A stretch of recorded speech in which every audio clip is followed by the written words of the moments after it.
I've been working on the audio issues that come with a new computer.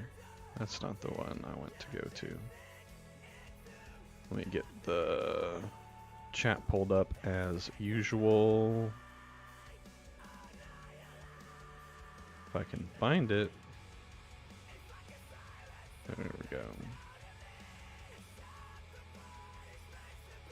Maybe not. There's got to be an easier way to find my own live streams. Maybe I'm just a noob. Can the Aomer hit 60s? He probably can. The question is more of should he? And I don't know if he should. Although I should probably keep that tile. We won't need that one. And we can go ahead and take this one. Get the chat popped out.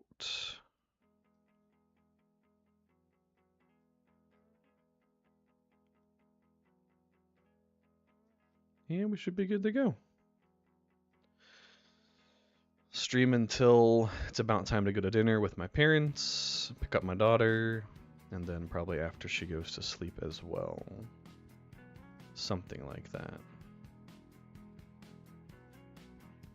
At least the 40s are super easy for him. I probably should be hitting 60s with him at this point. But I'm also trying to save troops to push 130s and 150s on GTW. Because I really need a 150 stone and a 130 ore at this point. Like, quite badly. Particularly the ore. Interestingly, I actually need the ore more than I need the 150 stone currently.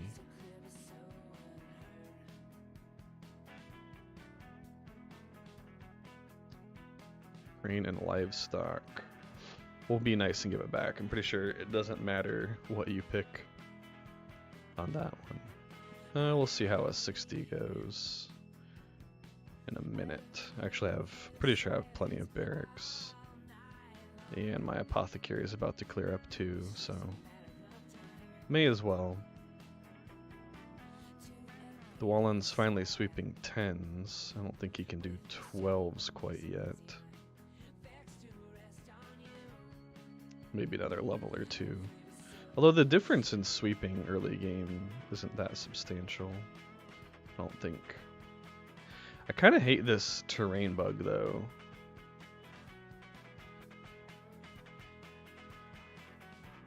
Six. So basically I'll need 10 open tiles, because I'll be able to take 4. Don't want to drop that one yet. Then we'll move on to dropping 30s.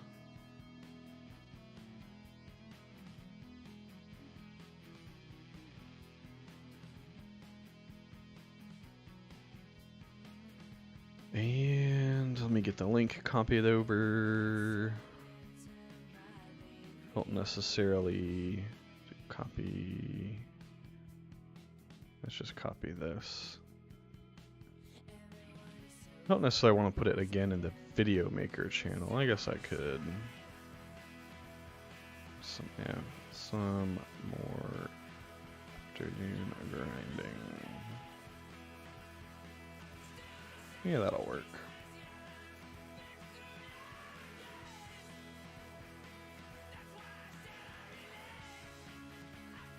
Hopefully it won't be a terrible fight.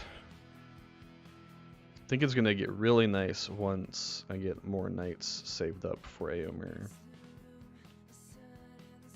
Knights and maybe I might even use the T2 Evil Men Cav, honestly, on him. Dang it. Oh yeah, they changed it where you can't remove crap anymore. So. And Fararamir. Pretty sure he was doing 60s just fine earlier. Do something like that. So maybe I don't need these 40s attached. How was he doing on 60s? Let me actually check.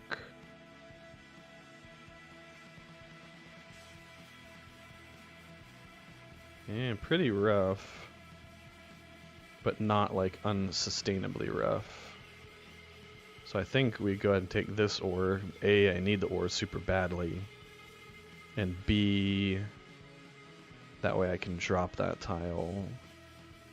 Probably come down here for those. But these, I don't think I need the 40s anymore. Yeah, so I think I come for the 60s and don't worry about 40s anymore. For now. Because once I get to these 130s and 90s, I can just path from this 60 that we took.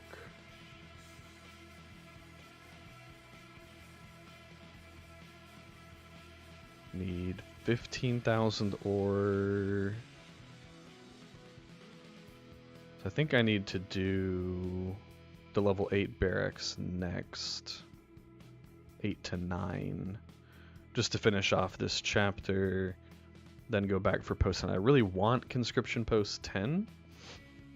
But I'm going to need the ore more.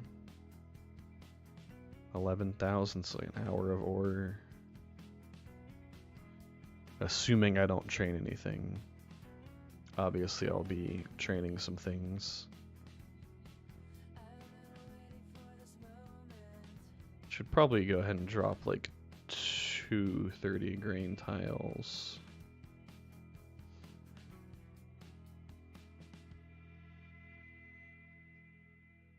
Go ahead and grab that. The awkward thing is going to be, I'm going to be dropping 30 grains for 60 ores, and then I'm going to start running out of grain and have plenty of ore. It's just that resource juggle early game.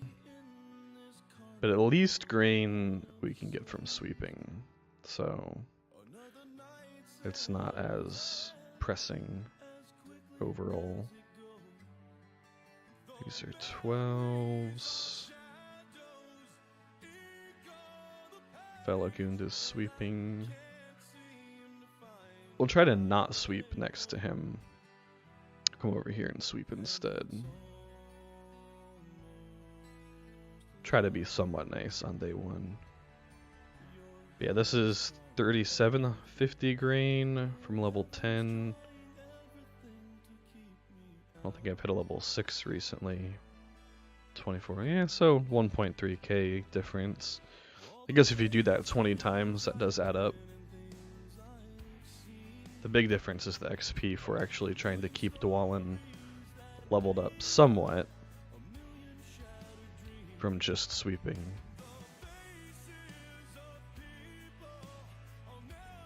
Let's see.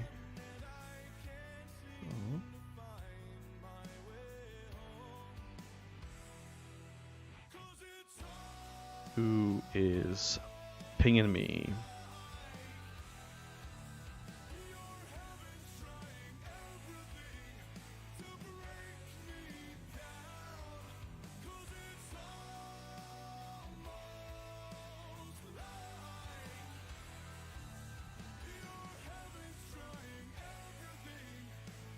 Alright, nothing super pressing. I need to spend more time looking at this new map too. This map is crazy. What are the leaderboards looking like? Let's check. We're pretty close earlier besides UTTP. So still UTTP on the top. And then Dino IRSS only, Mora Chaos, Sith formerly known as Jedi, Time, Home, Ungo, Dino's second group, Burn, Drum, Dirt. I think these are...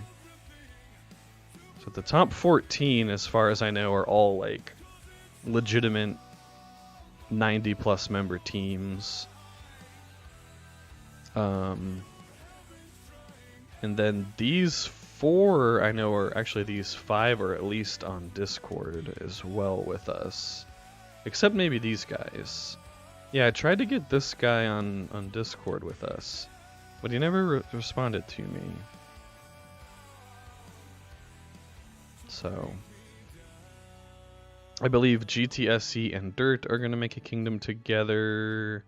I forget who Raw is going with. UTTP and Only will be making a kingdom. Dino is making a kingdom with their second team, Soar. IRSS and Mora are going to make a kingdom. Chaos and Sith will make a kingdom. Ungo and Time. Home and Drum, I believe. It's either Home and Crew or Home and Drum, but I think it's Home and Drum.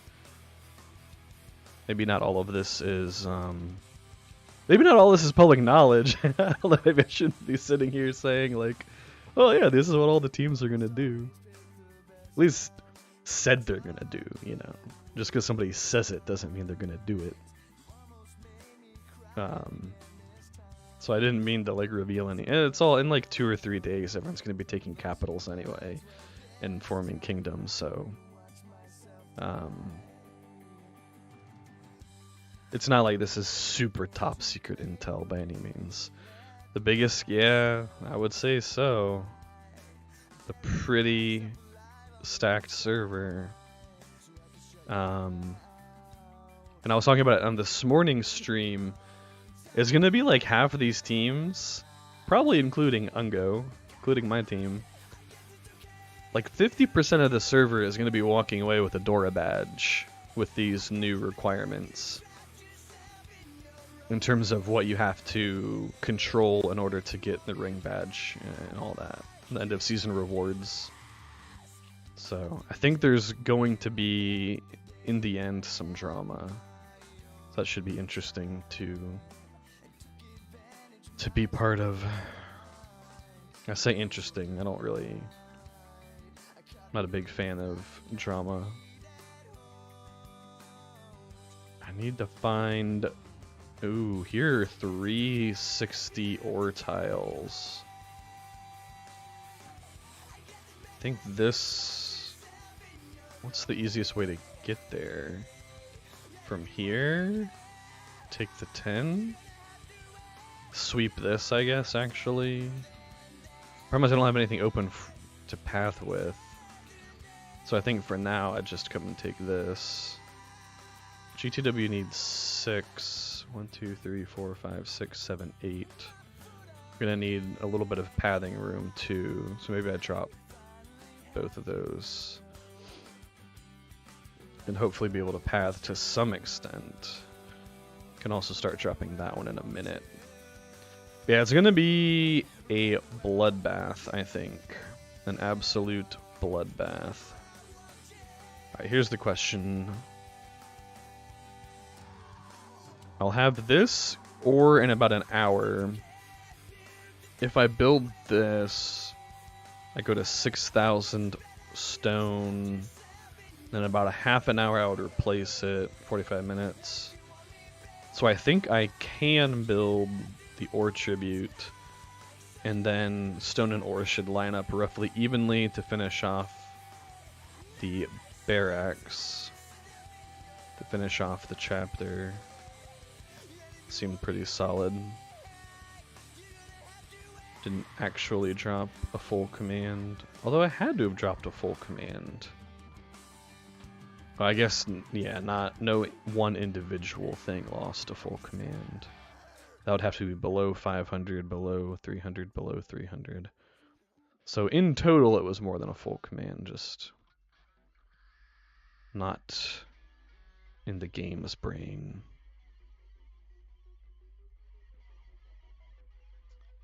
And we can sweep again, I do believe. Take that off of him. Let's find another level 10 somewhere. Oh, you know what? I need to sweep this one down here so I can path. And actually, I don't want to drop. I can drop that because I can path off of this guy's tile. Yeah, that should be fine. I won't have access to those 90s, but you can always get it back later. Those two would be... Oh, that's not a 60. That's a 30. So we'll take that as soon as tile capacity opens up. And then switch over to GTW. Maybe try to get one level and then hit a 130.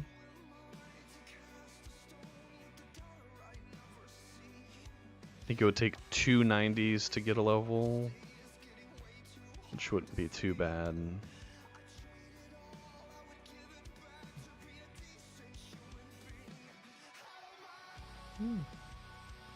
Pretty good results.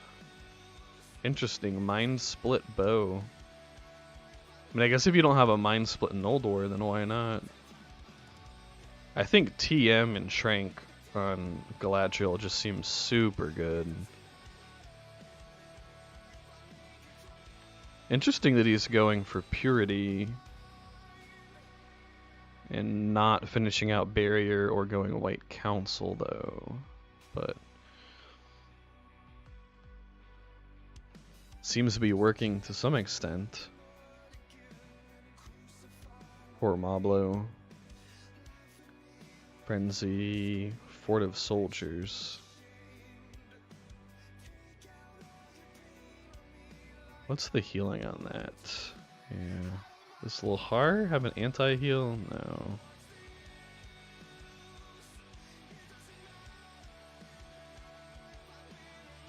And start dropping that one as well.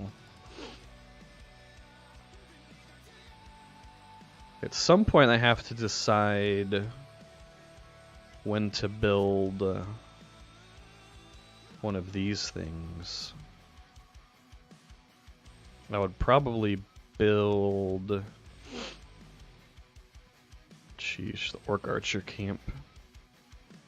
Are we still with time? Yep. Yep.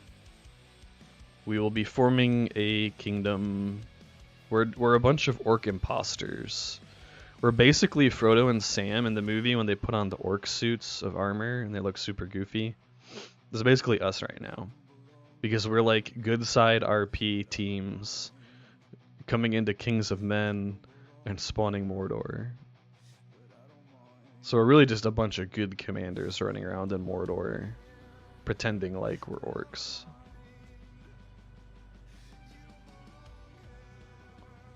But yeah, they will be our partner.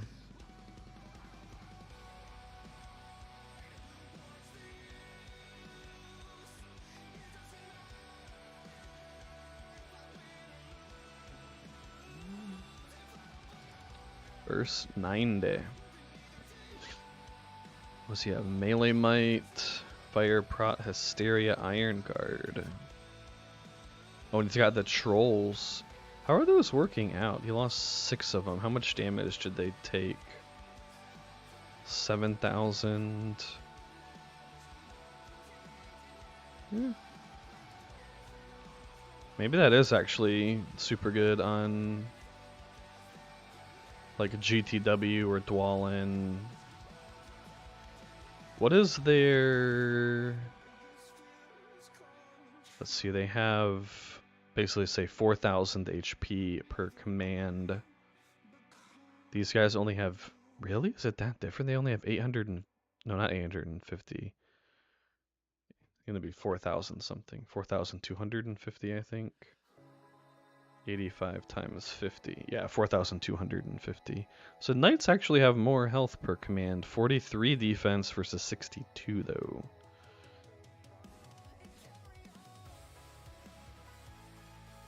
And on the trolls it's more concentrated, which I guess helps to some extent as well. I'm actually not sure if I should be leveling all of the heals or just the one. Just, which one is it? Level-headed? No, relief. Just the big heal. Because once I, like, if I start mono-stacking him to sweep or hit tiles, multiple points in level-headed is pretty worthless. Whereas if I'm like sweeping with a mono stack of knights, this would be fantastic.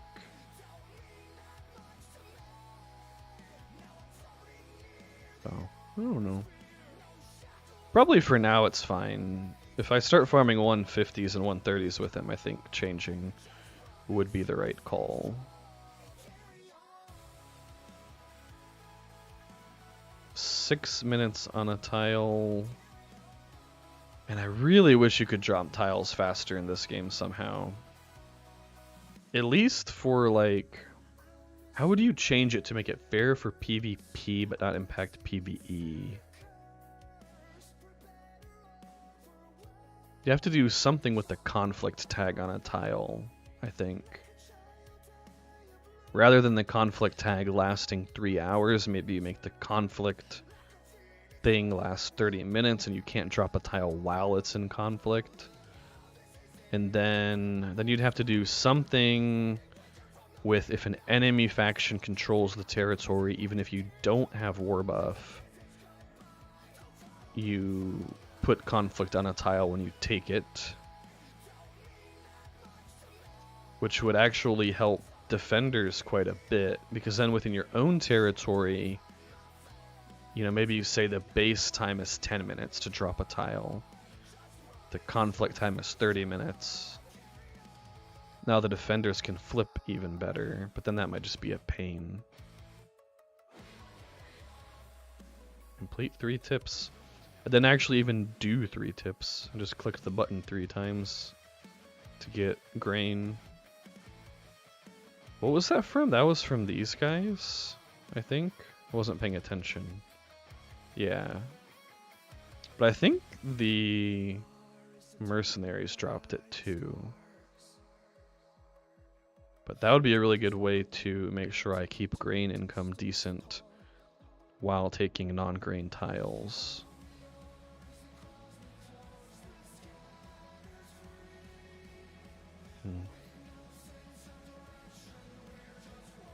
Has anybody made, if not I should probably work on it one day, just a full list of the tips you can get from stuff?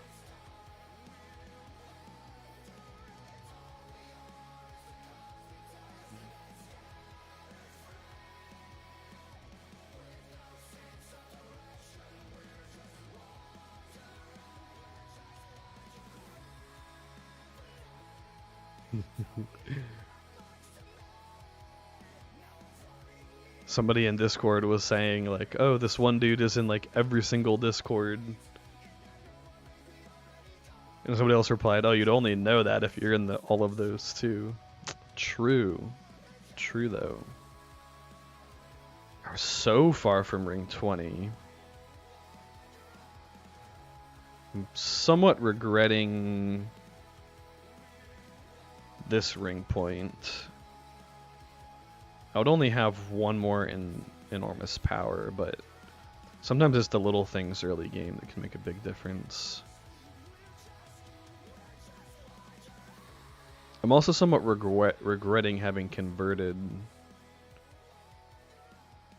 like right at the beginning, or pretty close to the beginning. Although I still have some of those dudes. So maybe it's not as bad as I thought it was. It would just be nice to feel like I could gather on a 90. I'm really trying to save to gather on a 150. Or I might try to save up for double conversion on level 20 mobs. That seems like it could be pretty clutch.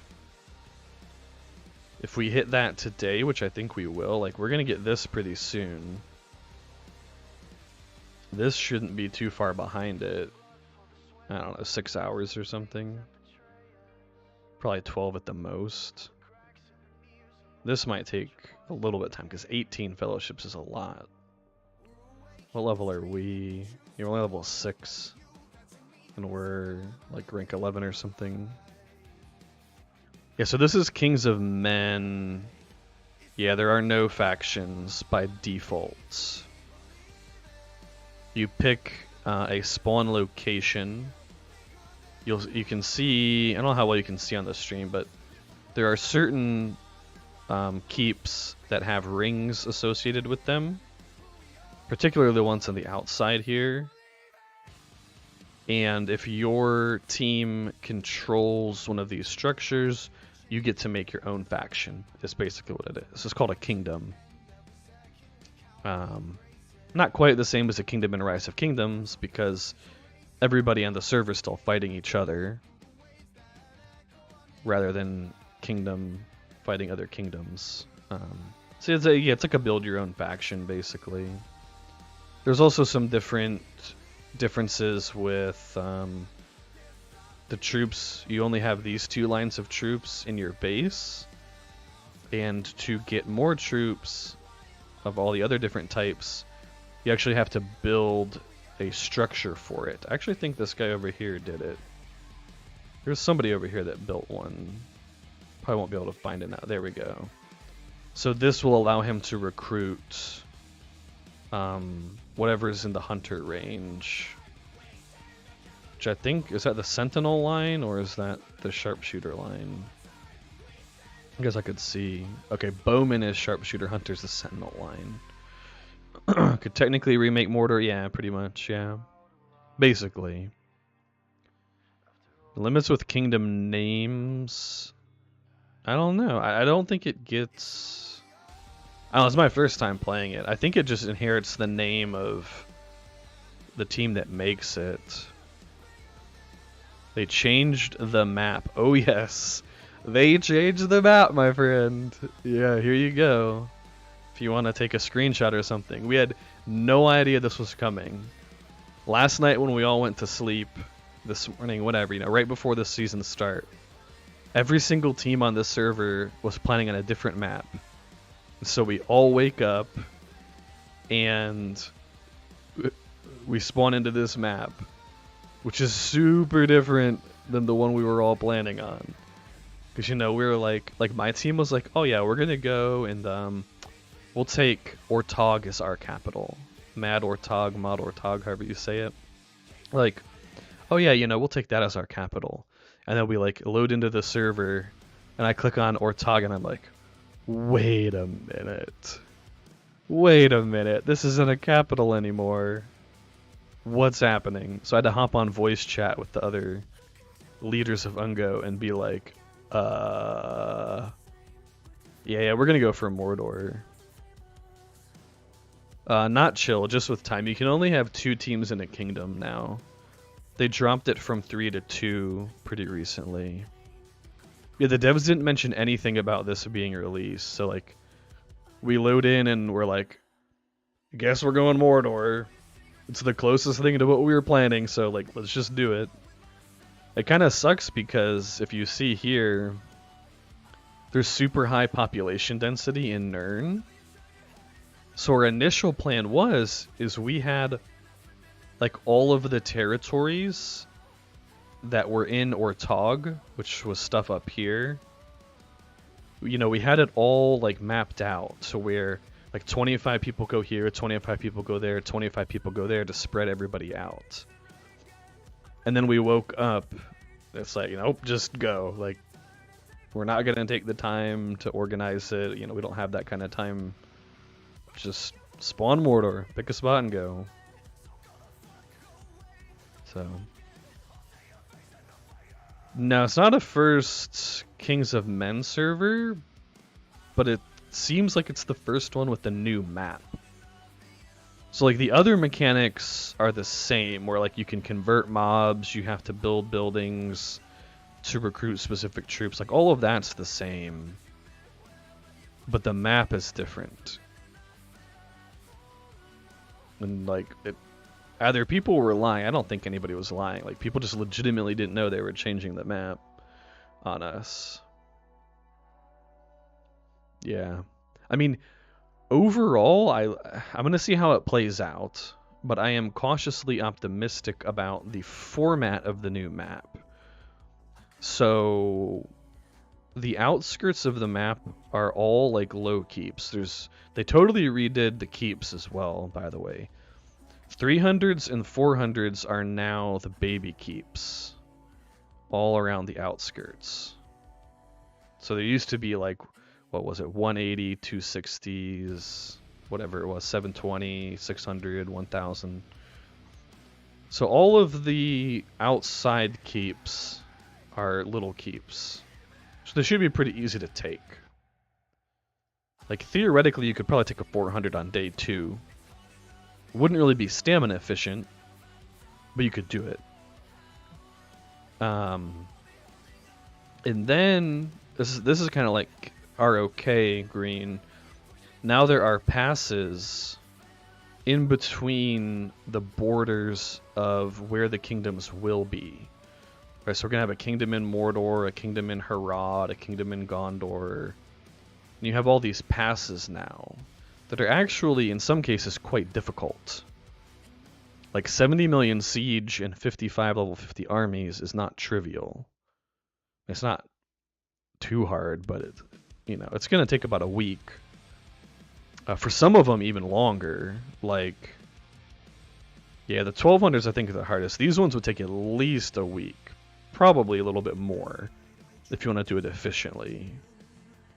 But then you have some smaller passes. Like this you could definitely do on like day 5 or 6 maybe. The 500s. How much land? You just need the special structure for it. The capital structure, quote unquote. These will be pretty easy though. Like this will probably be day 3, day 4, day 5-ish, depending on what team is doing it. Probably theoretically possible on day 2, but it'd be pretty rough on day 2. You'd lose a shit ton. Oh, dude. The DG, the armies are the same, but look at the siege now. 150 million siege.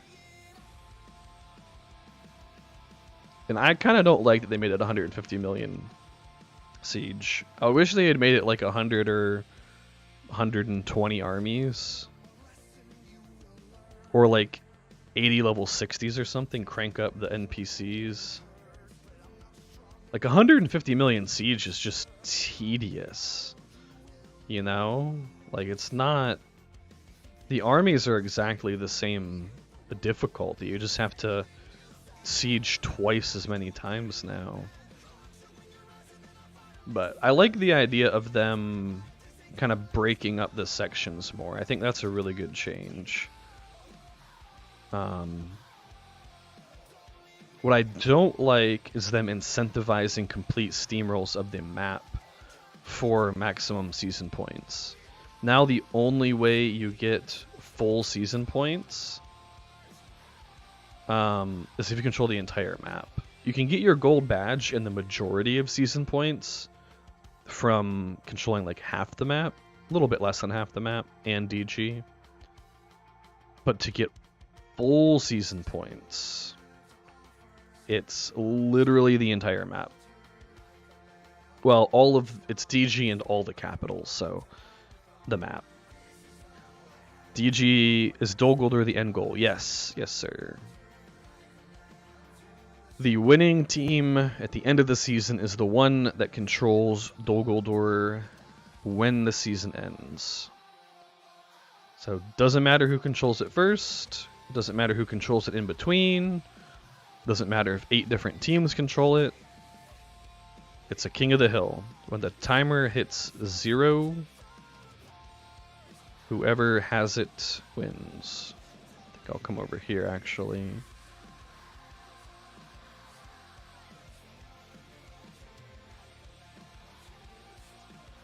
Are you still planning on the world record? Well, probably not this season, man. I mean, we one-shot it like 2 seasons ago. This game is a complicated king of the hill. That's one way to look at it, I guess, yeah. It's more of like Risk meets King of the Hill. Right, because you have, like, there's teams in every single one of these starting places. There's like almost 20 teams on this server, which will be broken down into Well, it should have been 10 kingdoms, so there's only room for 8. So 16 teams will form kingdoms, and 4 teams are going to be out of luck, unfortunately. So pretty soon, within the next few days, there's going to be 8 kingdoms, and all of them are going to want to control the ring. I think it's more akin to a KBK green, where you have a bunch of different teams on the edge of the map, and everybody's trying to control the middle of the map, basically, with these passes in between now. If I had to try to relate it. Do we have... I think we have XP scrolls. I'm not positive, though. But I thought we were supposed to. Actually, let me check the ring.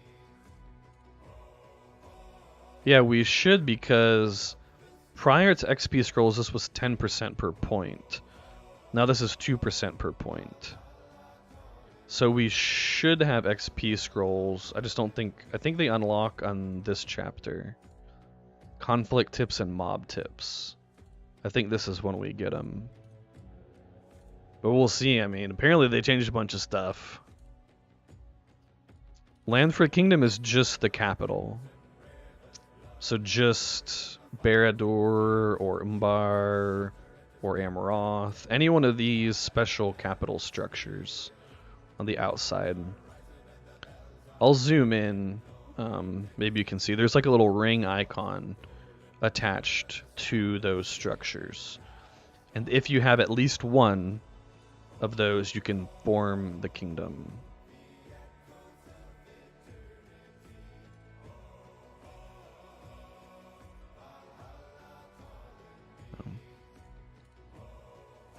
XP scrolls unlocked after raids. Yes, I think it'll unlock at some point. We'll find out when. I don't want to lie and for sure say one point and then not be correct.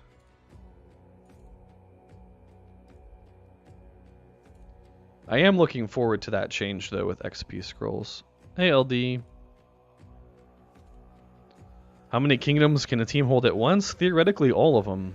And that's why one change I'm concerned about is in order to get the most number of points at the end of the season, you have to have 11 special structures and the ring. And if we count, there are 1, 2, 3, 4, 5, 6, 7, 8, 9, 10, and guess what?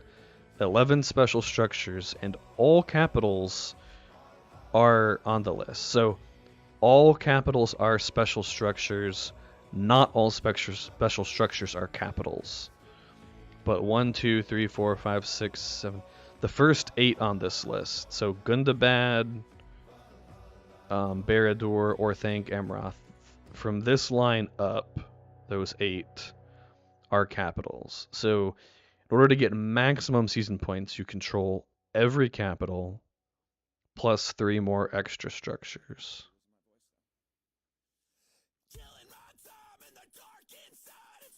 And that's just brutal. Like, I don't know, man. I just don't know that it's healthy for the longevity of the game to actively encourage people to totally stomp out servers.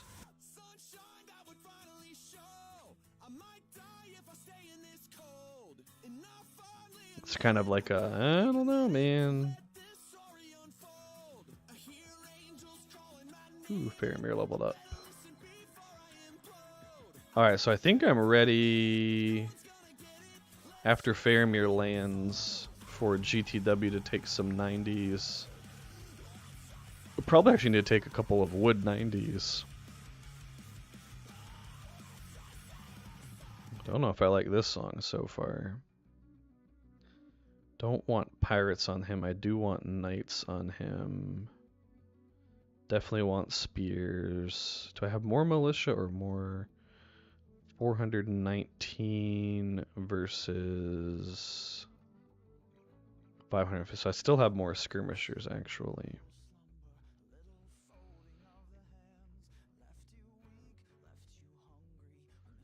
promoting their playstyle.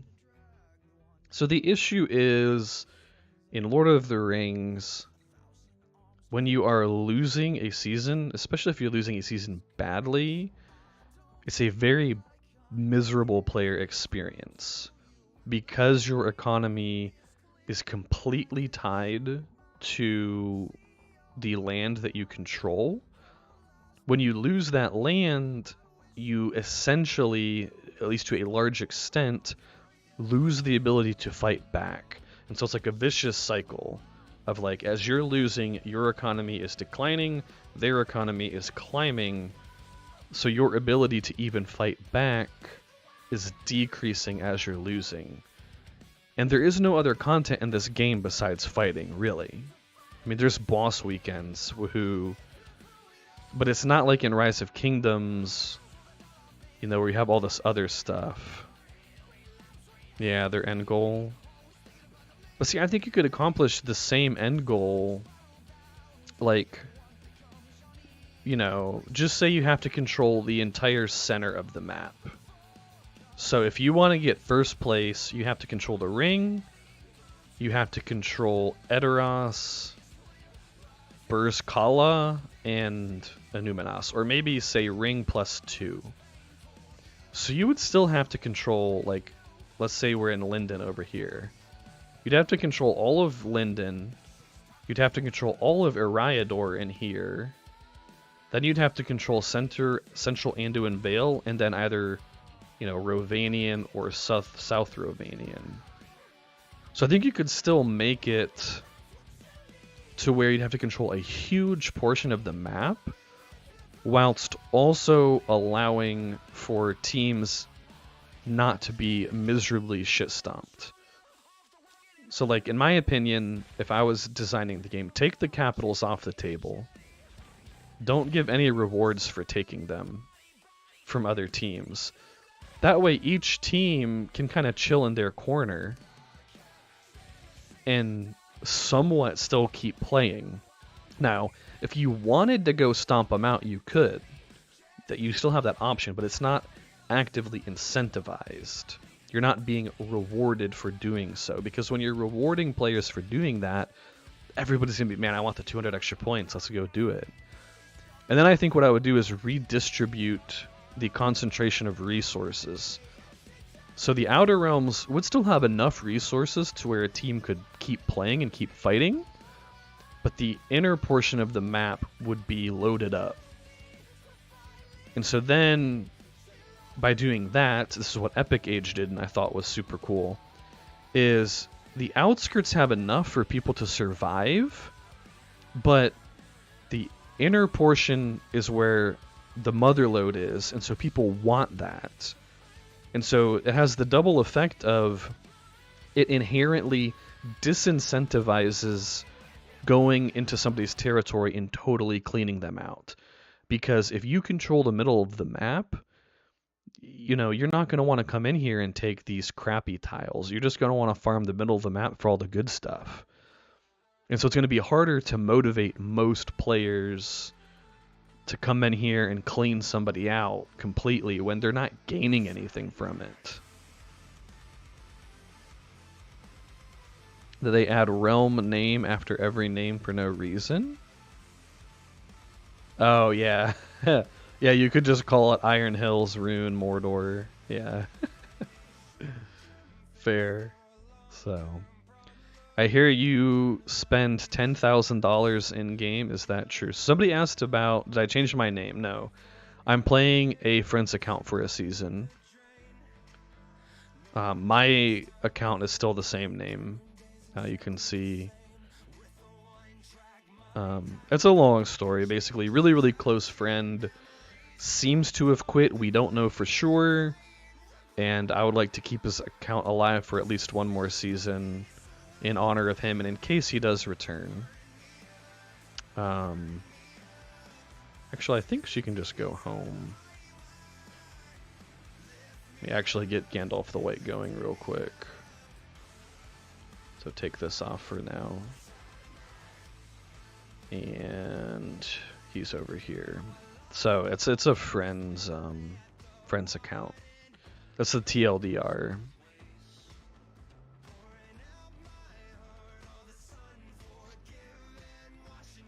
Did I spend 10,000? No. I don't know that on my account. I don't think I've even spent more than 5. Although I don't know. We'd have to look at like Google Play points and stuff. We put my ideas in a video. I might, yeah, because it's something I've been thinking about for a while. I might.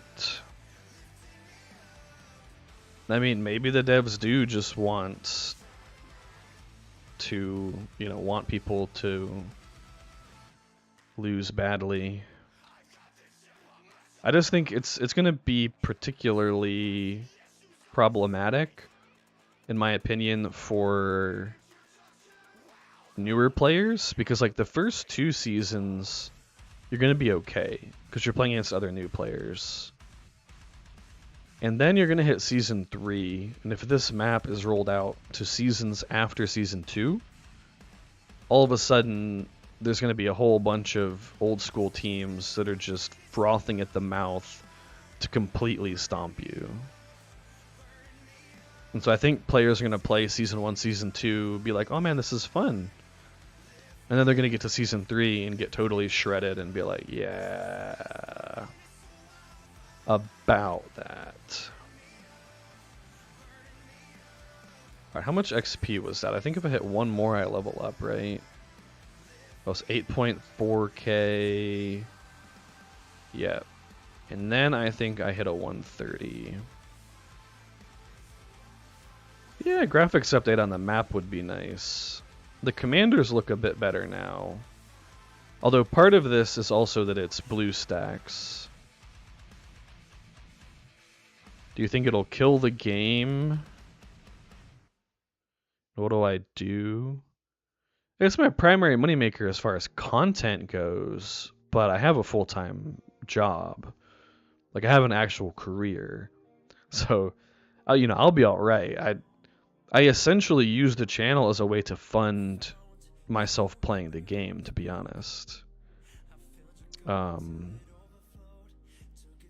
It's because this is not my account, John. This is a friend's account.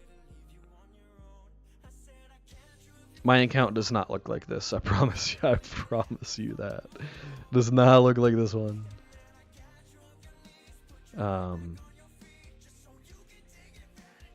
What would I do? I would dedicate more time to learning game development. If and when this game dies, or if and when I quit. Perspective of the channel. Yeah, that I don't know. I actually had a thought.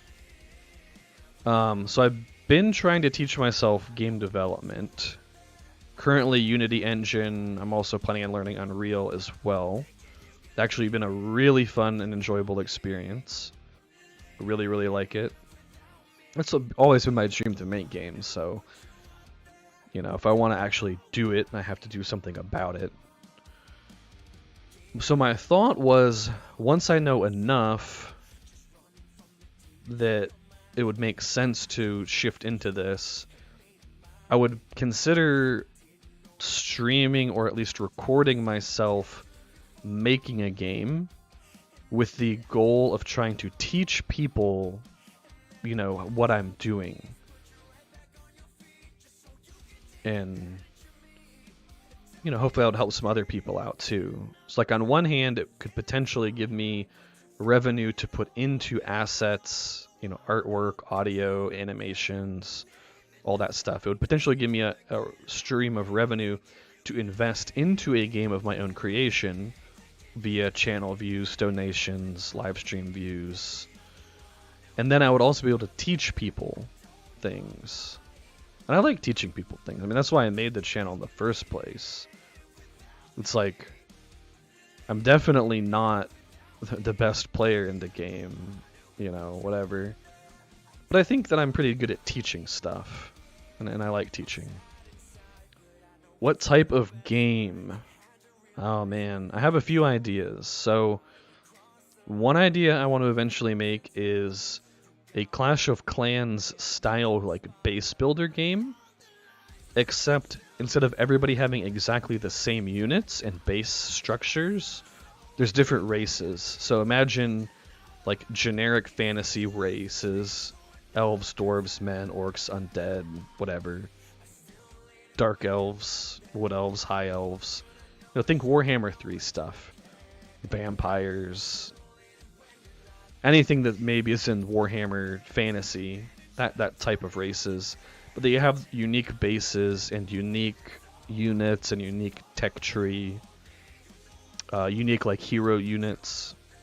So I think that'd be relatively simple in some aspects compared to other games like building your base. Because I loved Clash of Clans, the thing that I ended up not liking that much about it is it's just everybody's the same. And I'm really not a fan of symmetric design, which is why I've avoided non-RP in this game for so long. In my opinion, that's just my opinion, everybody's different. In my opinion, symmetric design is not as interesting as asymmetric for a player. Call of Dragons, but Clash. Yeah, pretty much. Yeah. More or less. So that would be one idea. Another idea that I would really need to sit down and think it through is a co-op RTS that focuses on competitive 3v3. So I love the RTS genre, and I deeply respect the 1v1 skill-based aspect of the genre, but I just don't think that that's where modern gamers are. If you look at all the most popular games, pretty much, like Dota and League, team-based, Counter-Strike, team-based. I'm sure the team-based modes in like PUBG and Apex and what is it, Warzone, like Battle Royales, I guarantee you the team-based modes are more popular than the solo modes in Battle Royales. It's like pretty much all the most popular games these days are team-based. And I think that the RTS genre needs to innovate in that regard. Yeah, so I think if you build mechanics into the game so build it from the ground up with the intent of it being a team-based game, I think you can build mechanics in there that would make it very interesting. So for example, this is kind of like, I think just a accidental, like a happy accident. What's up, Numbskull? We live on for now, dude. We're gonna die though, but we're gonna go on a blaze of glory, I promise you that. If and when we die in this season, it's not going to be easy for whoever kills us. Guarantee that. Anyway, RTS thing. So in like Age of Empires 2, you have, in team games, you can build a market, and then you can train a trade cart, or if you have a dock, a trade ship, and they can go back and forth between your market and somebody else's market, and that generates you gold. And then in AoE 4, you can do it with like any resource, I'm pretty sure. And so I think that's... Let me figure out what 130 I'm going to take. Maybe this one. I'm going to recall Gandalf first in case I need to double tap it. That way I don't run out of time. So like it's a really cool dynamic in Age of Empires 2 where normally gold is the limiting resource. But in a team game, theoretically you get infinite gold. And so towards the late game in team games, there's this huge mini game within AoE 2 where you're trying to protect your trade lines and harass their trade lines, because if you have gold and they don't, you're going to win, most likely. And so I think you build systems like that that really encourage teamwork.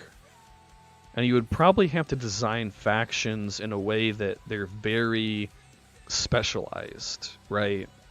So that, let's say if we use fantasy races, so like, let's say there's an elven faction, they're going to be like super good at ranged combat, right? But they're going to be awful at melee. Then maybe you have orcs that are the opposite of that. And so now what you need to do is you know, I'm going to play elves, you're going to play orcs. Now we have to build our armies to complement each other so that we don't have a weakness. Hello, Heather Fawcett. I don't know if I've seen you here before. If you have been here before, I apologize for not remembering you. Oh, it's Kitty. Hey, Kitty.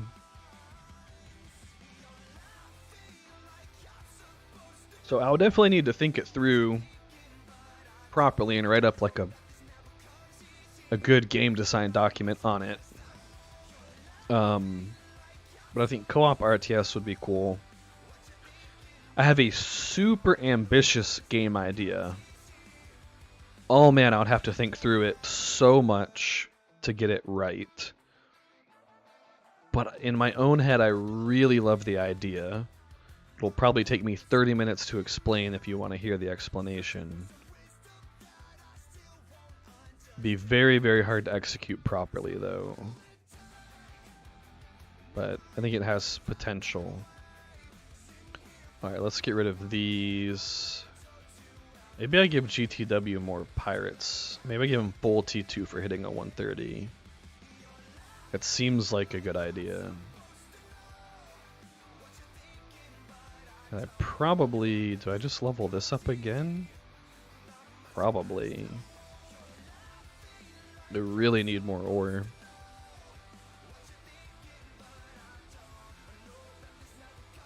I think the first real game that I'm going to make, though, is a tower defense. Probably. Actually, in like 2 weekends... Yeah, on the 19th and 20th, or 20th and 21st, over that Saturday and Sunday is... I can't pull up my calendar for some reason. I think it's 2 weekends from now. That's weather, not calendar.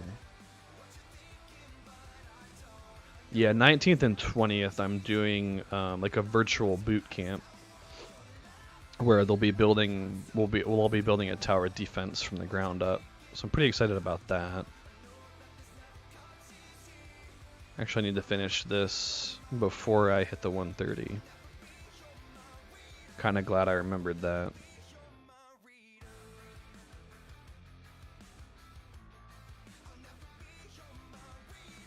Strongest T3 commander on good side.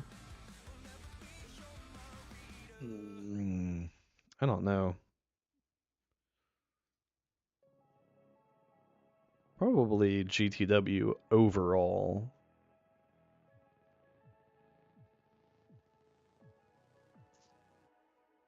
Just depends on the fight. Alright, so let's take... I only have 300 pirates, though. Ooh. Maybe I don't have enough. But what I can do... Actually, did I already recall Arwen? I'll take the pirates off of here. Go ahead and recall her anyway.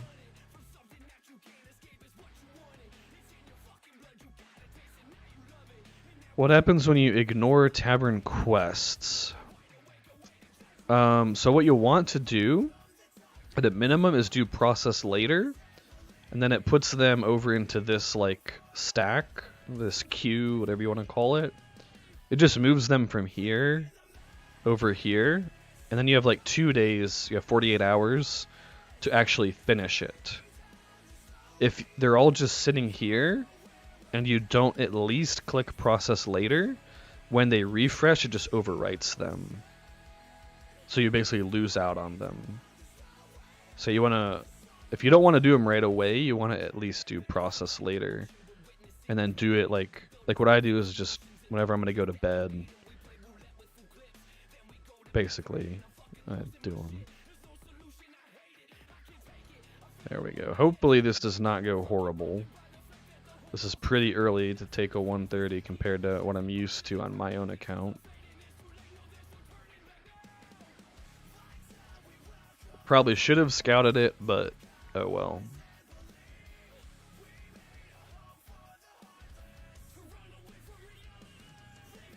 My apothecary is pretty much empty and my barracks is doing decent, so being able to gather the ore will be huge. Plus hitting level 20, because I need to hit level 20 to finish this chapter. That way I can get a bunch more resources. And we can drop this one. We don't want to drop that one. Do something like that. That way I don't have to worry about dropping stuff later. I can count it up here in a minute. Oh.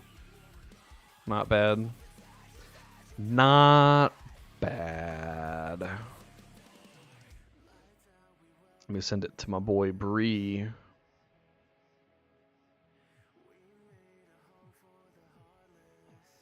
Yeah, you can do that as well. Yep. Early game, that's what I'll do. So, like, hopefully, as long as we get the XP, and I'm pretty sure on this server we will, once we complete this chapter, even these ones that I've been... Oops, wrong button. Even these ones that I've been saving, even though they don't have XP on them right now, once we unlock that chapter, they will. They'll all gain. Any of them that are supposed to have XP on them will get XP on them. And then what I'll do is, probably with Gandalf the White, like I'll burn his stamina and then send him to do a tip. It'll take an hour, and then do a tip. It'll take an hour, do a tip. Takes, 3 hours worth of tips. Now he has 60 stamina again. Go burn the stamina, come back, do the tips, yeah. And then towards the middle and the end of the season, I start sending off commanders that I want for Siege. So, like, Hirgon, any of the dwarves that can use the dwarven siege gear, like this stuff. I'll level them up via tips just for siege damage.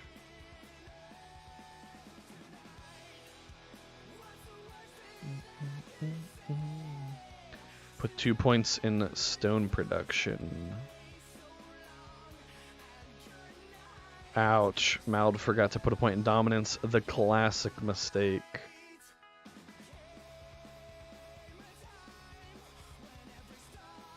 Classic mistake. Everybody does it.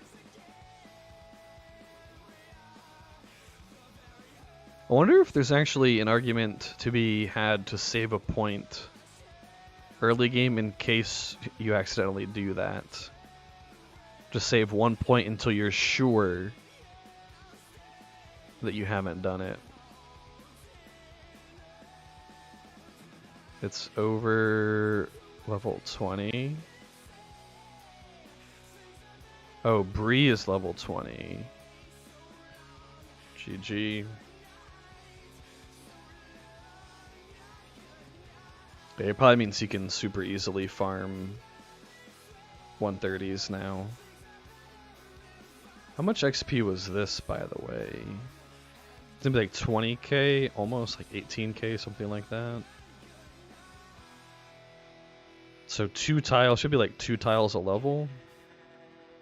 Not bad.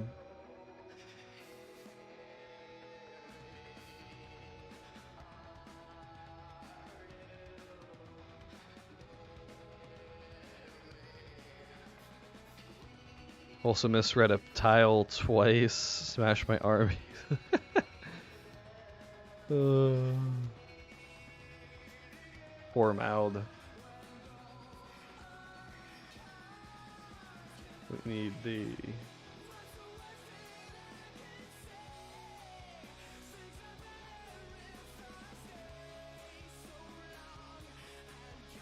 Yeah, we need the James Franco first time meme for season starts. Forget to point a point in dominance. And misread tile power. Drop one more. Don't really need this one anyway. I'm just sitting there. Alright, who is going to be the gatherer of the season? Because I need to put like 36 militia on them or something. I want Hirgon for tips. Merry and Pippin, they're a good gatherer, right? So let's give Boromir that. Merry and Pippin. I should probably train like 2 horsemen for them at some point. That's usually what I do. Once I have a queue available, I'll train like 2 or 4 horsemen or whatever and put them on a commander just for gathering. Shark Crew and Yusra. Well, I don't have them. So, but yeah, that would be nice.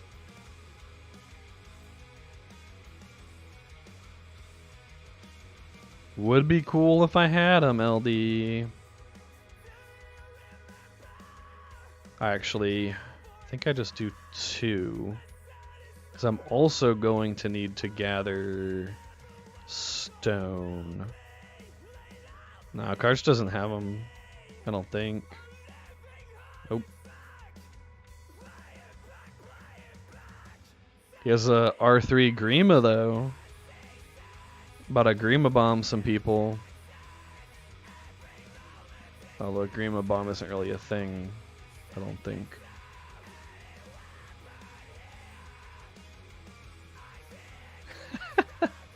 Mac. I don't have numbers on my tiles. Can I get your number? Smooth, Mac. Smooth.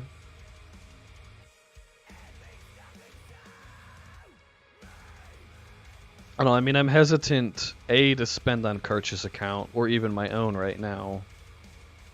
And B, I'm hesitant to spend on evil stuff, because if we go back to RP, which I really hope we do, you know, it's not going to be any use. Jeez, trolls are so tanky.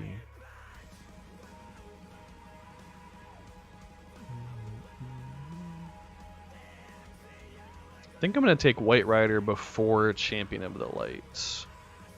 I don't know if that's a mistake or not, but...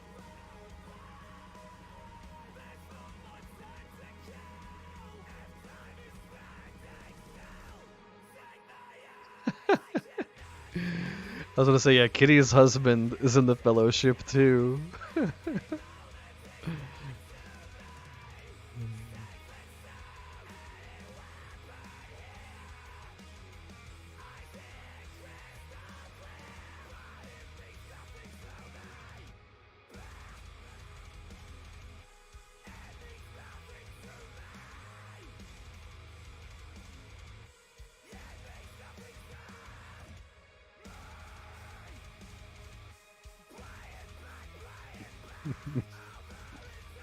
Mac. Alright, I need more Aura 130s. This one would be good.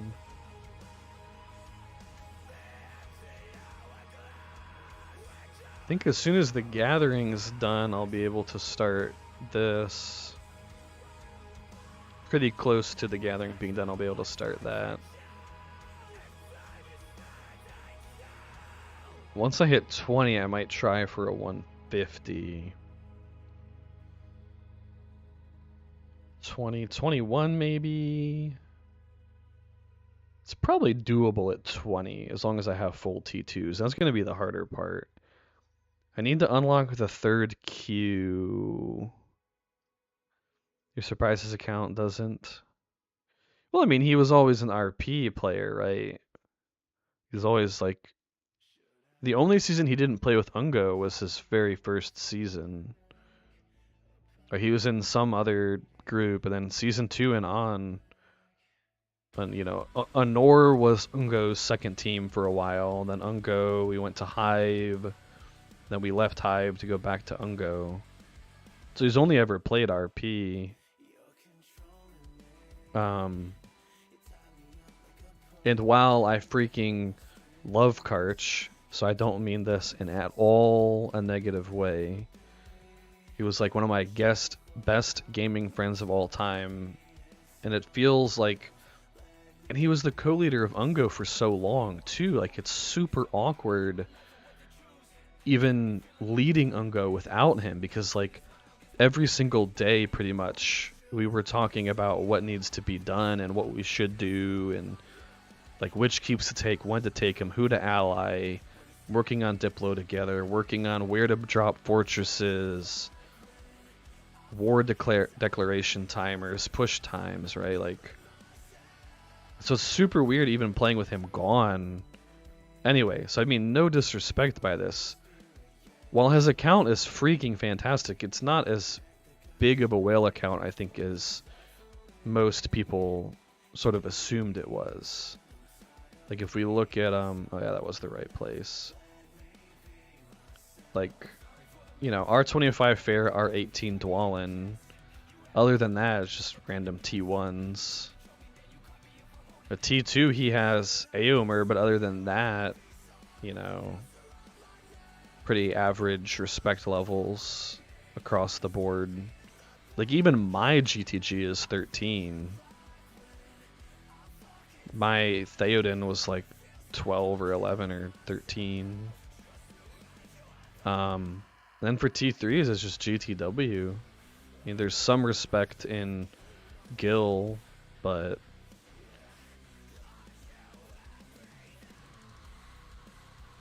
you know, so it's nothing against his account, because it still is a fantastic account. It's just, it's not Bryrus, who has like literally everything at R10 plus.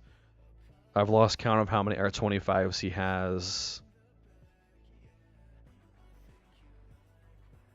One-shotting 130. Let's ask him. How many R25s do you have?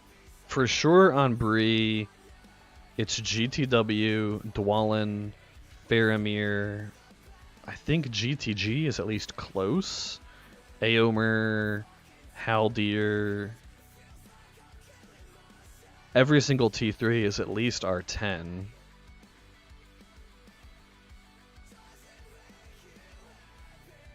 Which is pretty crazy. Can I take a 130 with this? I might need the apothecary and spread out the troops a bit more.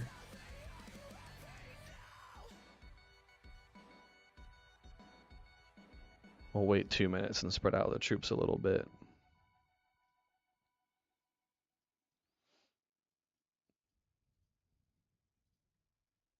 Like, it would probably be okay, but having a wider troop spread for more White Council procs is really important. I guess I can do 250 there. See, how many R25s do you have? It's like 7, I think. 6 or 7. And he has less seasons played, too. Right, he only has 1, 2, 3. He only has 5 seasons played now. 8 with 4 more.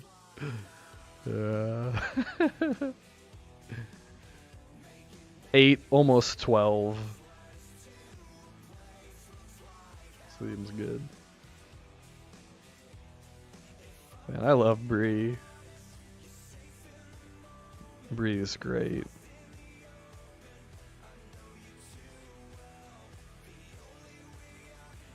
Not Gil for the best T3, true.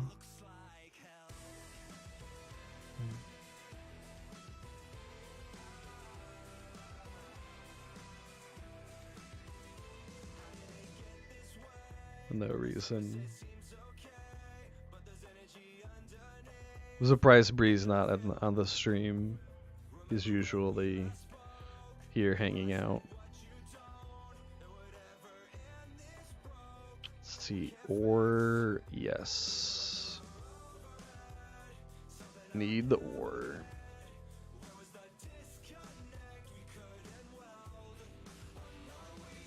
Alright, we can go up to, we'll do 250.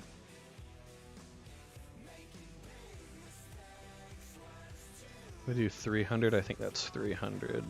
Yep. That should be good enough, I would think. It's a pretty decent song. What song is this? Oh, this is a day to remember. Huh.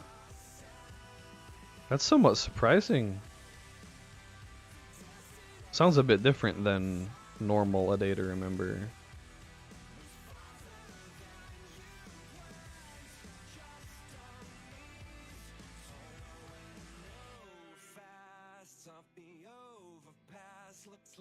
Gather or extract? Gather is definitely better.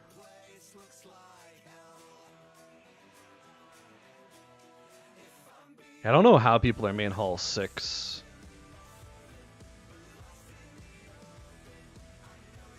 That's some... I need to like watch some other people and take some notes or something. Main hall 6 right now? Maybe if you don't have Mill Academy yet. That I could see it, but Mill Academy is so resource intensive.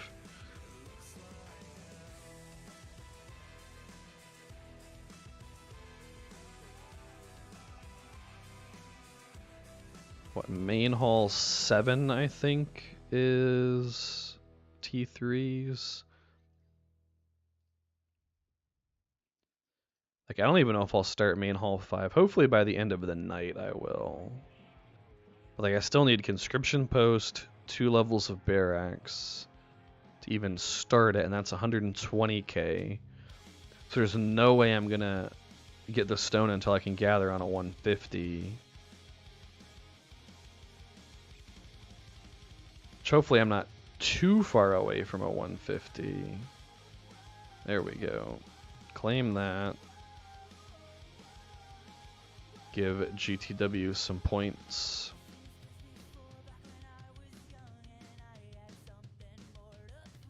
That'll help.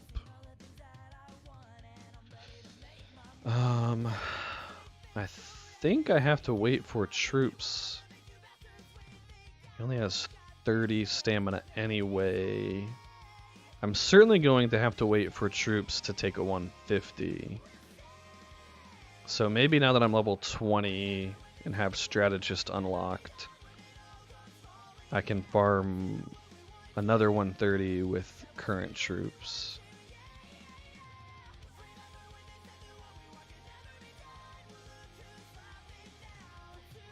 If I have to, just to spread out damage, I can always drop the pirates and spearmen. No wait, not spearmen, I have a ton of spearmen. I could drop the pirates and the knights. Maybe I do that. And do this. Spread out damage more. I think it should still be fine since I'm level 20.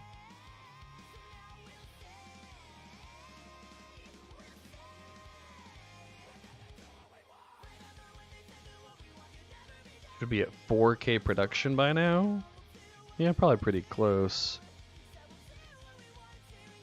I should probably be over 4K if I was playing... Well, A, if I hadn't taken a nap, and B, if I was more used to the account. I mean, Bree has almost my production, and he had to restart like 3 hours in or something. He lost like 1,000 production worth of tiles.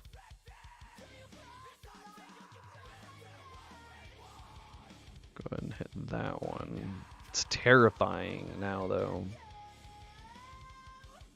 But if I have to send Aomer or somebody, I can to finish it off. Potentially Dwalin, since he has the most stamina and doesn't need the XP as much.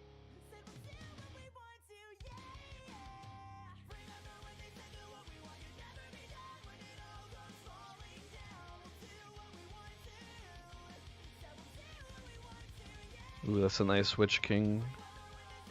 Solid.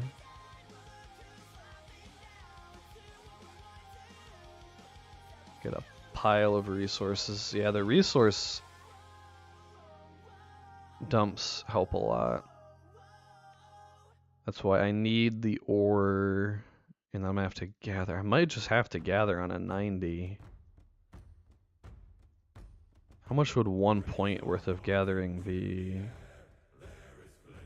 Who else is good at gathering? Ori seems good at gathering. I don't want to give him knights though. Alright, we'll give him. We'll give somebody 17. Denethor, you get the 17 skirmishers. Ori can gather later.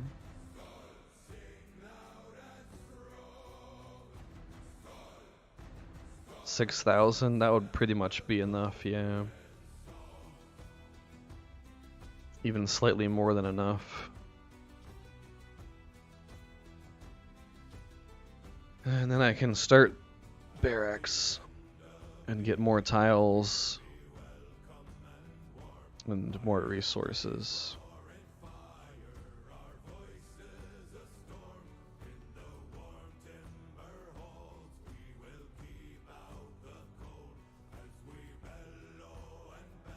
One thing I've ever heard of this band before is Skull by Miracle of Sound.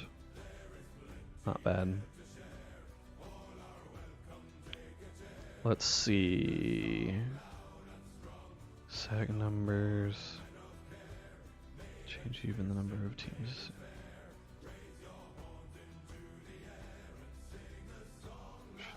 Please take the new King of Men Seasons version as the final confirmation.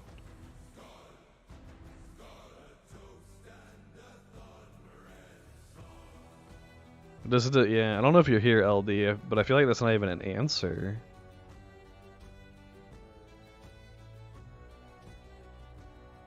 I feel like that doesn't like actually say anything specifically.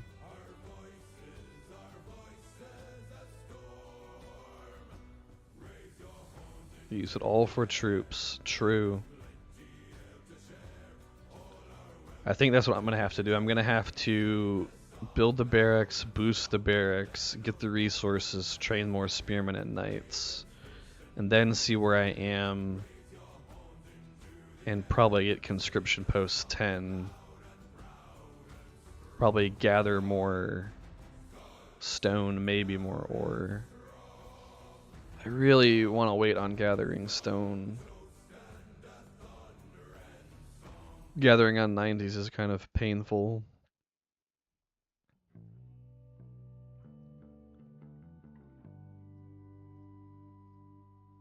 Extra 5 points.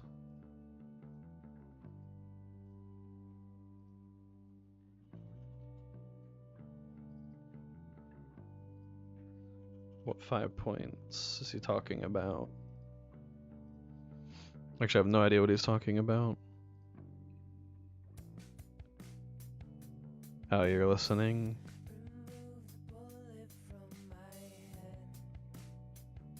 Well, if the numbers didn't change, I think that they should change the numbers. Because while having a server with 20 teams is pretty dope, in a season where only 16 of those are ever going to get a chance to actually play, it's kind of a yikes. Like, there's going to be somewhere between 200 and 400 players that just don't even get to play the season because they're just never going to have a kingdom. Yeah, but that's super awkward. Like, that's just not a good player experience. You don't want to log into a season, blow a whole bunch of hours doing a season start, and then by day 3 be like, okay, I guess I lost. Like, my team's not even going to get a kingdom. Like, what do you do at that point? Like, anywhere you go, you're just going to get uprooted by somebody. You're never going to be able to farm tiles because you're always going to be red to everybody. Wow, it just seems like a yikes. Just telling between 200 and 400 people, yeah, like, you're just going to go AFK for 2 months. Have fun. Enjoy it.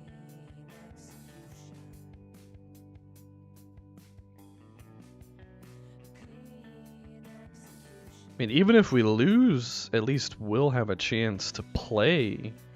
Like, we're gonna get a kingdom, we're gonna get a bunch of fights, but for 200 to 400 people, you lost by signing up. That's really bad player experience. What's up, Halor? I've turned into Karch. Well, I'm a wannabe Karch. That's what it is, MD9. Nice to see you, by the way, man. I'm a wannabe. I'm an imposter. Slept for 6 hours. We got a boomer. Boomer in the chat. Kick him, Lady Death. You're an Ungo and you slept for 6 hours. That's unacceptable. It's not allowed. We gotta kick him out.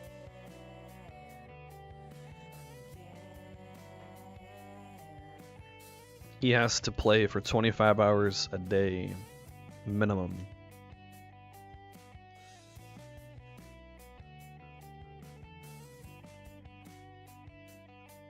Hydration check. Hey Halor, have you heard of the Cooperative Harry Potter card game by any chance?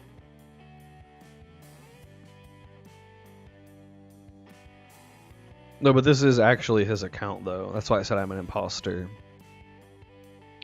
It's not, it's his account, man. It's not mine.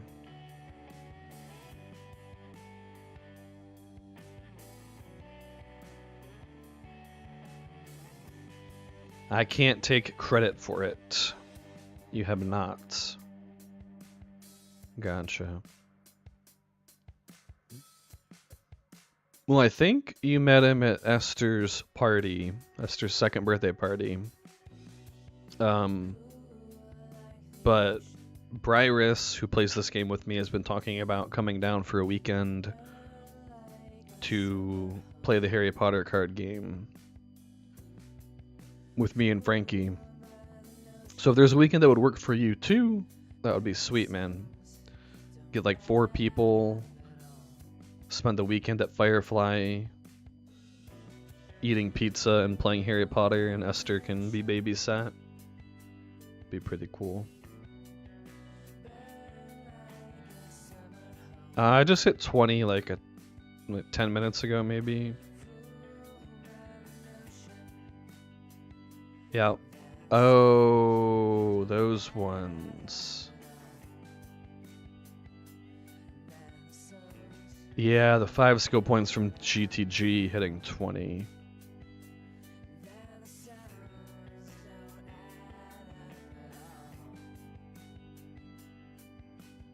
You're gone for all of August and September. Yikes, man. Are you at least going somewhere cool for work? I mean, you don't have to say where you're going right on the internet. You could always like DM me or whatever, text me. But hopefully it'll be a cool trip. 21. I think at 22 or 23, I'm gonna try a 150. Although it's really tempting to try it now, to be honest. Yo, Clay J, freaking taking my mob, bro. I'm about to sweep this. Clay J, I hate that guy. I'm gonna go kill him. Wait, he's already training orc archers and breakers? Interesting. Somebody tell Clay J I'm gonna bounce him.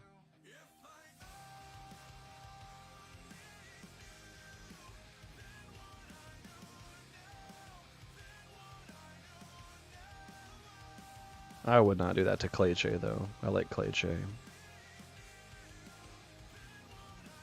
Well, we'll find some time, even if it's not this time, to get all of us together. Say I have to make you and Bree friends because you live like super close, and I think he wants to move even closer.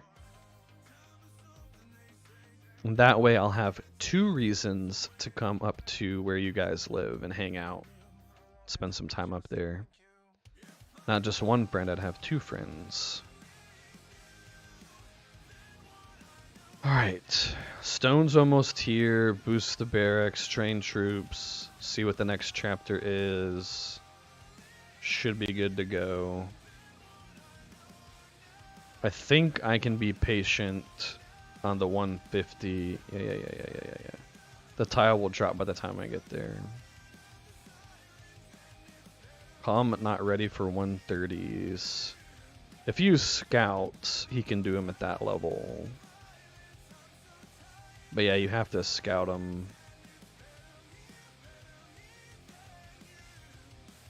If you scout Gorebag and one other, I forget. Do them. It might be the might have been the monostack cow.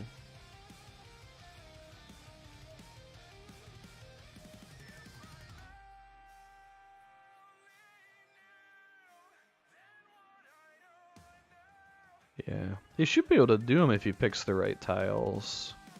But fire damage shreds King of Men. He has no mitigation for it. Yeah. Because he has pure defense, no burn mitigation.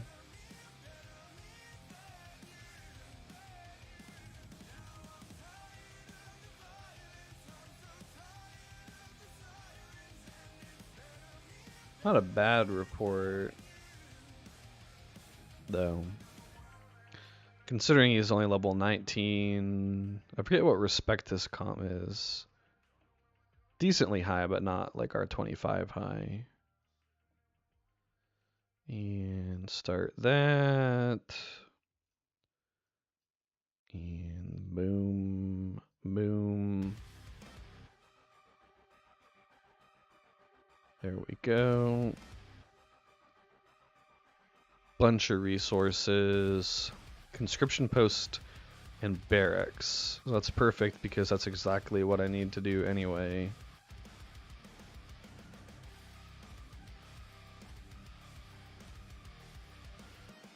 $19,000 stone though. Maybe I do just have to take a 150 and start gathering. Kind of feel like I need to.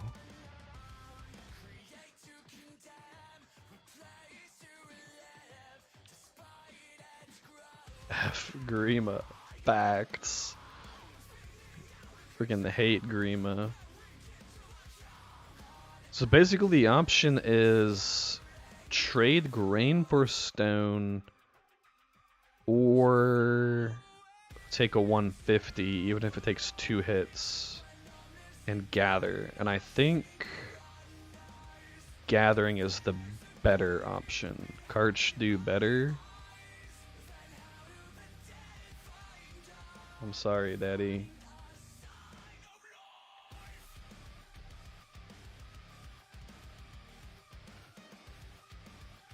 Do better. I'm trying, Reese, dude. I'm trying. But I took a nap too. I'm a boomer as well, man. I took a nap. I spent some time with my wife.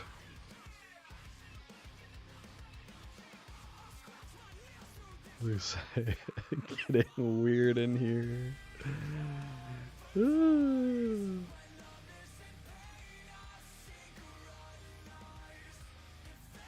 Good times.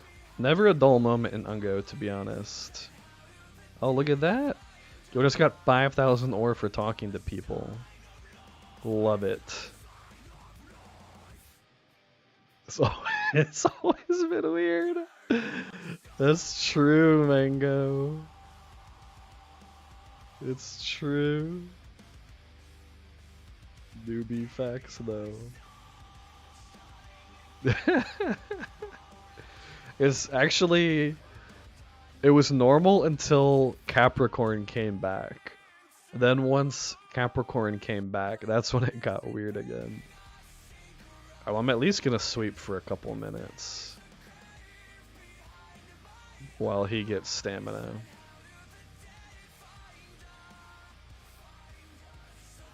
Oh, I'm always so tempted to do my tributes day one. It's seriously every single season start. I have the inner debate with myself on whether or not I should level my tributes. 6k. I don't even know if there's any level 6s around. If I'm gonna not use T2s to sweep, I don't even know if I can sweep level 10s. Manageable? Yeah, it should be alright. Yeah, we'll do it. Yeah, whenever Capricorn came back, that's when it got weird again. And now Reese makes it more weird because Capricorn and Reese are both like foot fetish people. They're always talking about like, oh, I'll send them feet pics for an alliance. Well, if you give me the ring, I'll send you feet pics every day. The real Karch was, I'm just a shabby imposter. I'm not the real Karch, man, and I know it.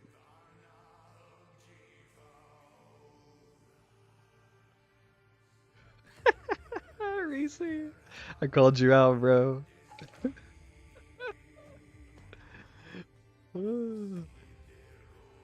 What, are you calling me a liar?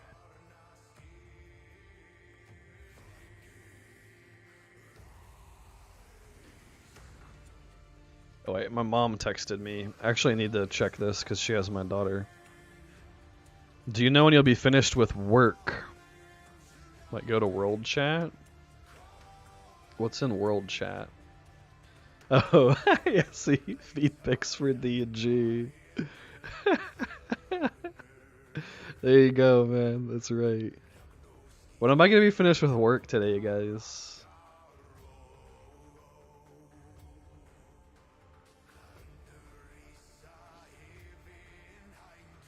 I don't know, maybe like 4:30? When will it be ready? Let me ask the question back to her. I would say 4:30 is probably when I would leave my house to go there. So I may stop streaming at 4, which would be about an hour from now. That way I can like let the dog out and put him in the kitchen and feed the cats and stuff. Because if we don't put our dog in the kitchen, he'll chew up some stupid crap. And then it'll be bad. Probably between... I'll say between 4:30 and 5.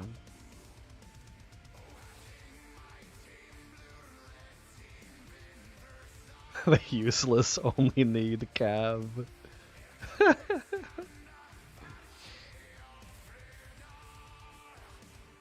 Let's say Theo users.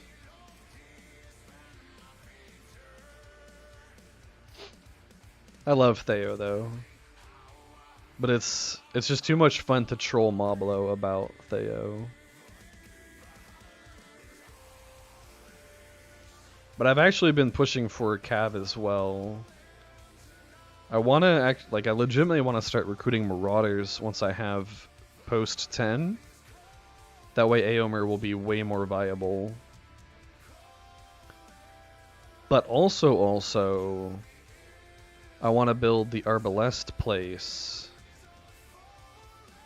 because I want Faramir to have Arbalests. So I don't know, like, what's the answer? Maybe I just go Bow Knights? So that Faramir has a ranged unit option and Aomer has 2 Cav? Plus Bow Knights would be fine on GTW, I guess. I don't know. It's definitely a bit more complicated in Kings of Men because I have to give up a tile, which is more painful early game than late game, just to unlock one of these places. Arbalests would be better than Bow Knights for Faramir and GTW. They could both use them. Bow Knights would be better for Eomer and GTW, but worse for Faramir, I would think.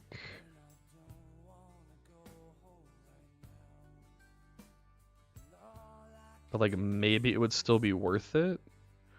Because if I go Bow Knights plus Knights plus Marauders, I could still take Horsemanship and just respec out of it for PvP. Obviously for PvP later I'm going to be running Reapers on GTW. Like, that's not even a question. But for farming, I feel like it could be pretty good.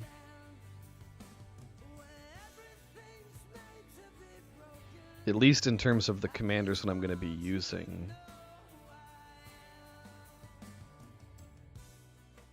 Like Eomer with Bow Knights would be super nice. And Faramir would probably be good enough with Bow Knights. Especially if I heavy stack the Bow Knights on him.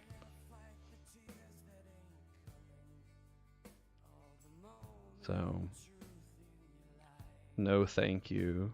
True. Grishnak is nasty. Dude, Kamul is brutal too.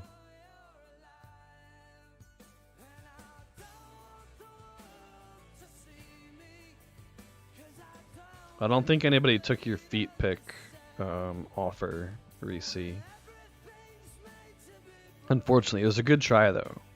Gotta respect it.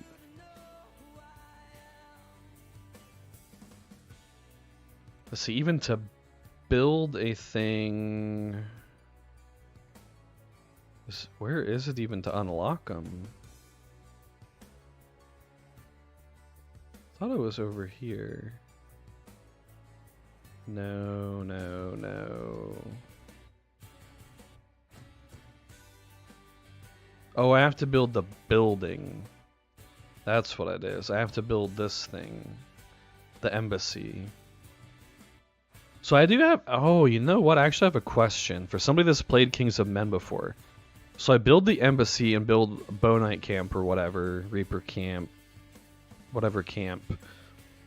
I could use the hiring queue for those units. And then if I have conscription 10, I have 3 conscription queues. That would give me 4 queues, right? I would have 3 regular conscription queues and then a hire queue, right? That alone might actually be worth it. To have 4 queues going. How's the leaderboard looking? Let's check it out. It's probably about the same as it was. Yep, UTTP, Dino, IRSS, Chaos climbed up. They were below only earlier, I'm pretty sure. Sith, Time, Mora, Home, Ungo. Dino, second team, Burn, Drum, Dirt. So it's pretty much the same with slight shuffling of like these teams here. Or not these teams, like these teams here. It's been pretty consistent that UTTP and Dino are 1 and 2. And then pretty consistent that really these 3 through 7 kind of keep bouncing around, just depending.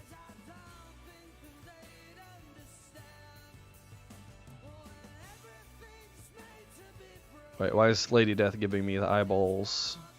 She probably wrote this in her guide, and I didn't read. I haven't read her guide yet. So she's probably giving me the eyeballs, like bruh, I put it in the guide for you. I actually just turned on my brain and realized that I can run triple men now and not have the 10% reduction going. Feet picks for the G. Wait, you don't think that's a good trade? I don't think Lady Death approves of this trade.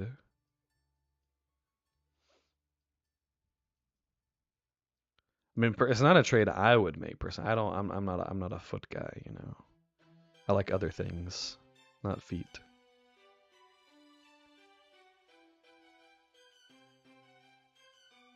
We'll give her the eyeballs back.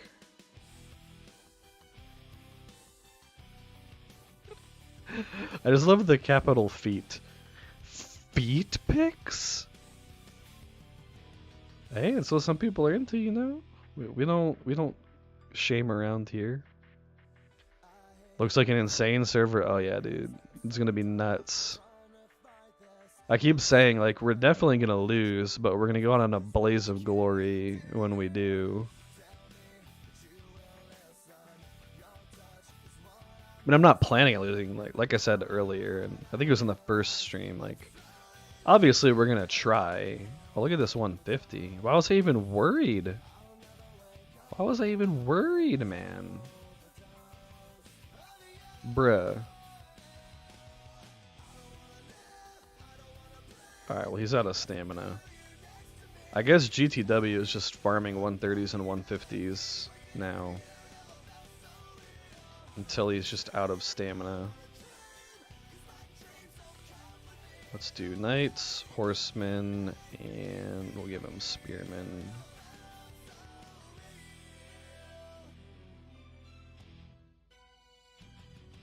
And what was he hitting earlier? I think he was hitting 60s. Yeah, pretty painfully, but he was doing them. So I think he still needs to hit 60s. The hard part will be finding 60s to hit. Oh, did not mean to pin that. Here's a 60.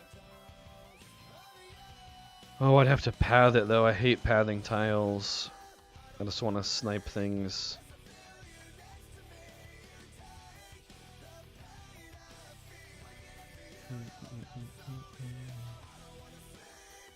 Well, I guess we have to do it. I don't see any other 60s otherwise. And I don't want to blatantly snipe anybody, you know. Have to keep it at least somewhat under the radar. Dude, I'll just come take this guy's tiles. They're red. I can take them, right? Time is enemies, Lady Death? Is that what you said in your announcement? Time is food, not friends. Take all their tiles immediately. Alright, who is pathing? I guess Eowyn can path. Actually, we don't need that. That should be more than enough for some pathing. I just have to remember where that tile even was. Oh, here's two 60s. And it's ore. And it's only one tile away. Nice! I'll take it. Server wedding. Today.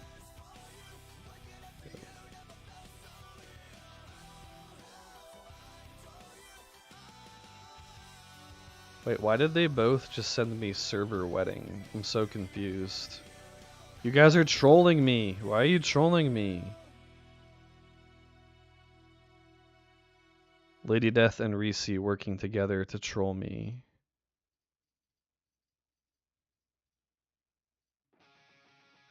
Why are you guys trolling me? I'll just kick you both from Ungo if you don't tell me. Wait, let me see if that time works for my mom. Okay. Let's say I took the day off.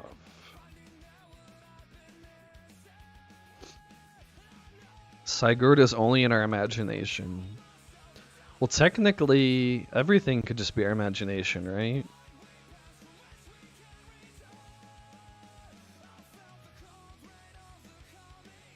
You wish I could kick you? No, I don't want to kick you, LD. I would never. You'd have to do something seriously egregious for me to kick you.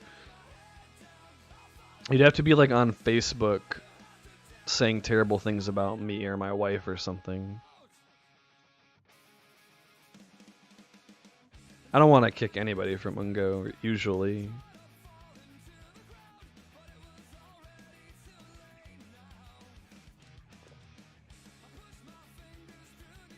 I mean, we've done it when we have to, but it's not fun. Not enjoyable. Yeah, like, technically, I can't prove that any of you are anything but in my imagination. I can't prove you're real. And you can't prove that I'm real. We just have a societal understanding that since we believe we are real, we assume everybody else believes they're real and conscious, and so we have like a societal understanding that I'm going to treat you as a conscious person because I would want you to treat me as a conscious person because I know I'm a conscious person. So it's safe to assume that you are as well. I already pathed to 60. Man, I am smart. I already pathed to a 60 and here I am pathing to another one. Genius. Server wedding feet pics. Oh my god, they're on Discord coordinating this. I know it. I'm on to you guys. See, you're in the, I see it. I see you in that channel together trolling me. Yeah. Sure, send them. Send me some feet pics, Reese. I'll bring them up on stream. Is that against YouTube's terms of service? Are feet pics considered explicit material? Probably are. Oh, I need to be gathering on a 150. I got distracted. I got distracted being all pseudo-intellectual.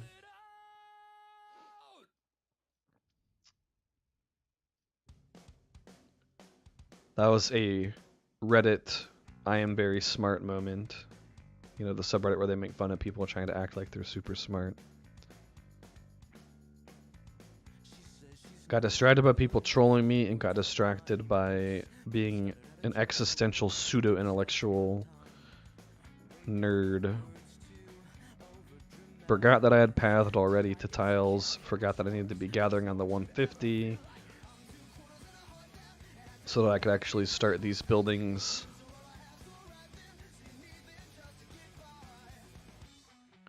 Should have taken another 150. I guess I didn't have the stamina, right? Yeah. Because it would be great to gather on 2 150 stones.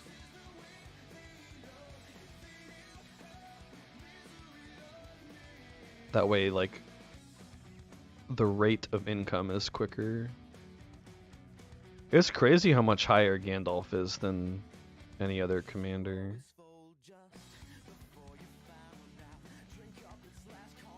We blaming innocent people. Yeah.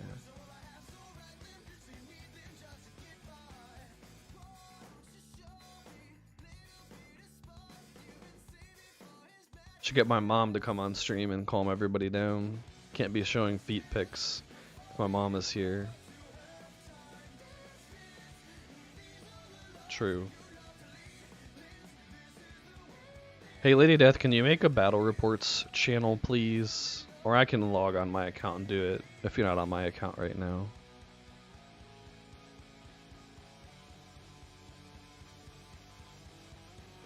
I can always pull it up and do it.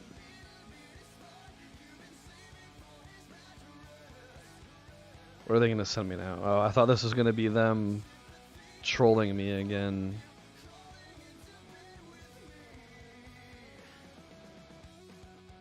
I assume Honcho knows that it's Phoenix. I actually do not really like this song. Let's thumbs down it. Oh, now this one. This one I do like. What do you think about the points? Well, it's Phoenix, but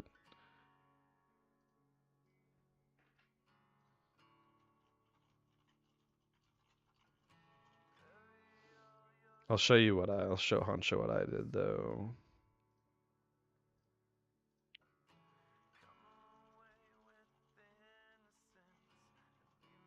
I feel like White Council is probably better early game than White Rider. Since the battles don't necessarily last a super long amount of time. Oh, Strycher is sniping my 60, dude. Yikes. Can I take 90s with Aomer? Probably. Is this his last stamina? So take a 90, and then Faramir can take some 60s.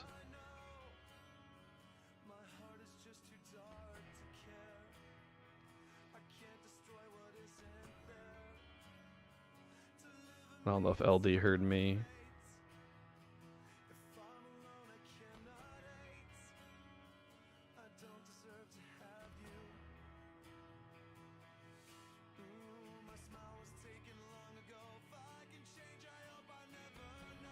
I'll message her in game. Yeah.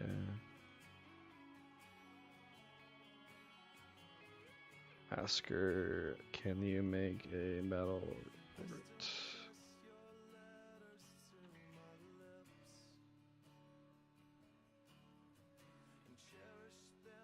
Yeah, there we go.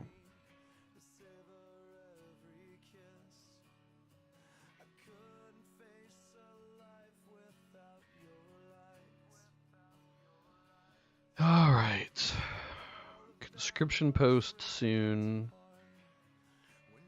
Then gather more stone. Barrack soon. No, I don't remember what's after this one. But probably something to do with Main Hall 6, if I had to guess. Yep.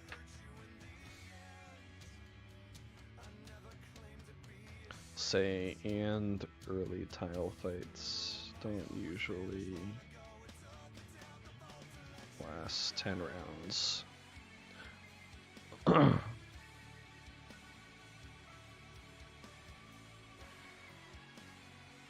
Usually. I guess it just depends. The 130s and 150s can.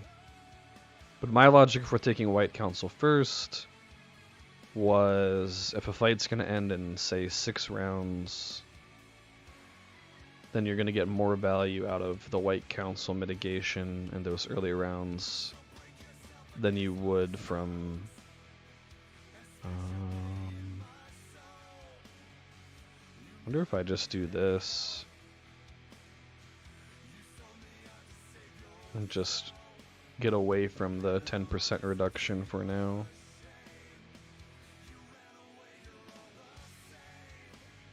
Yeah, you're going to get more value out of the early mitigation in a fight that lasts like 6 or 7 rounds than you would from the stacking damage. It's not going to fully kick in until like round 4.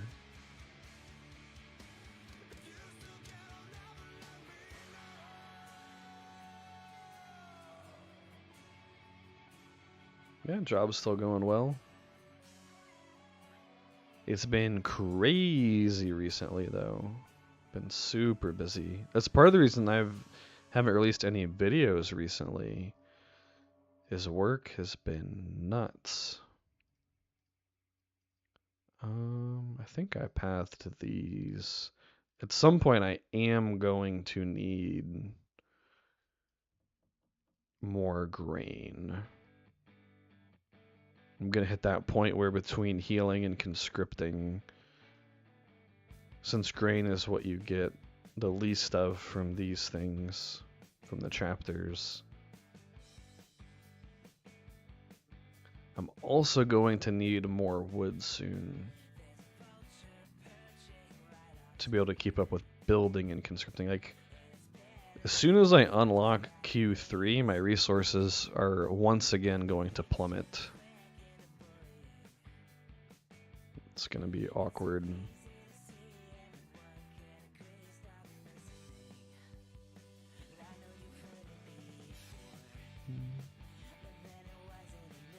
$13 I maybe should have done 2 individual 10-minute gathers.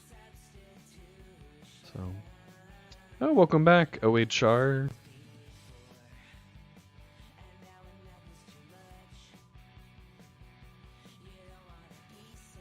Welcome back.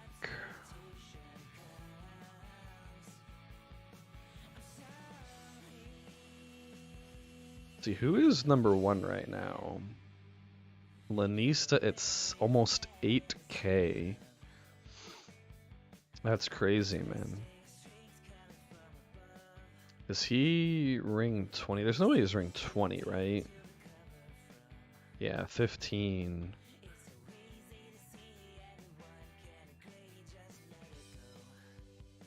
So he's at 8K. At most, he probably has 5 more tiles, max tiles than I do. Maybe 10. So he's basically cranking out 80 to 90 production per tile on average. So he must have been taking 130s since... Like, the only way I think that it must be possible is from like level 15 or 16 scouting super easy 130s.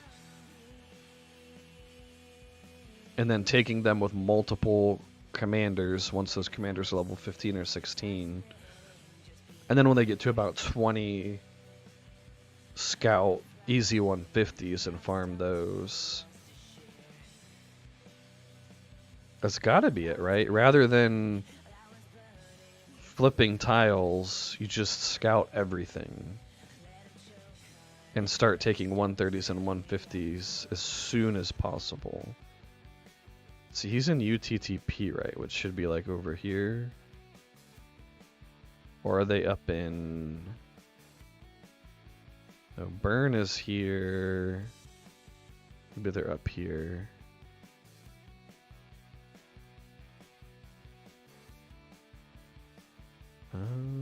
Maybe no, they can't spawn in that territory, can they? The odds of finding him will be basically 0. Randomly scrolling through the map, but it'd be interesting to see how many 130s and 150s he has. Oh man, this guy, dude. What's his power at? 4.5k. I should see if people are, if a lot of people are building one building just to get the extra queue going. Like, this guy also has a hunter range going. That's how I used to do it. Yeah, I mean, it makes sense. That's what I was doing last season. This guy also, maybe I really do need that extra queue. This guy, yeah. I think I have to.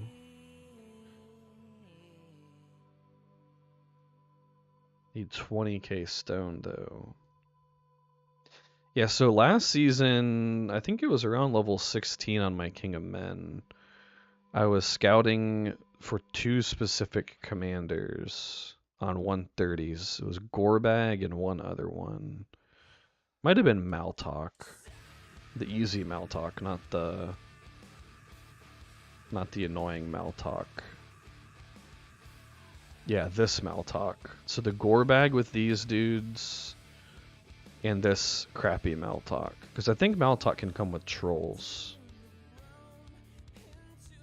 So even from level 16, maybe Maltok can't. This guy can. This guy's annoying. But scouting is just so tedious. It's like miserable. But that's what you gotta do. That's the new meta, man.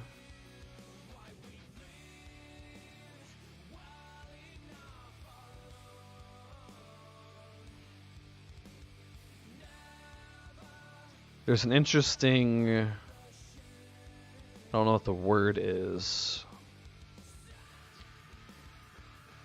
So in games in general, as the game ages, what's up, T? As the game ages, everybody gets better and better because, you know, you find out, everybody finds out little tricks and figures things out. And so you always have to keep learning to keep up. Let's see. Falling in Reverse is in Charlotte, but on a Tuesday. Well, we could always be super tired the next day. Charlotte isn't that far. Maybe we just be tired the next day. We probably would get home by like midnight or 1. Depends on if they're headlining or not. If they're not headlining, do I want to roast you on stream? No.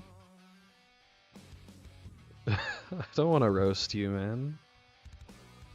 I mean, like, I'm annoyed by what you did, but I'm not going to roast you for it. That'd be a little...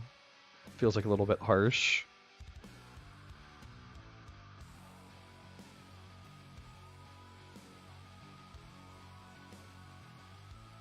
Like, at the end of the day, you gotta do what you gotta do, man.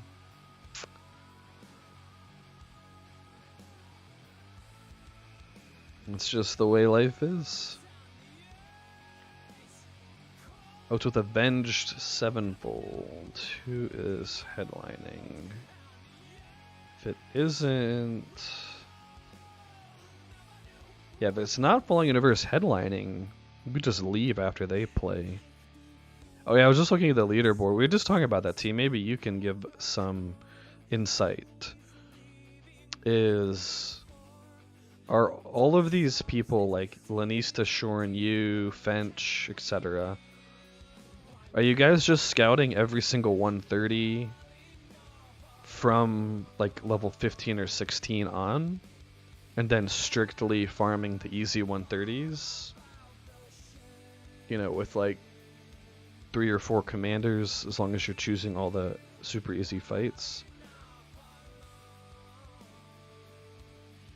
And the other question would be,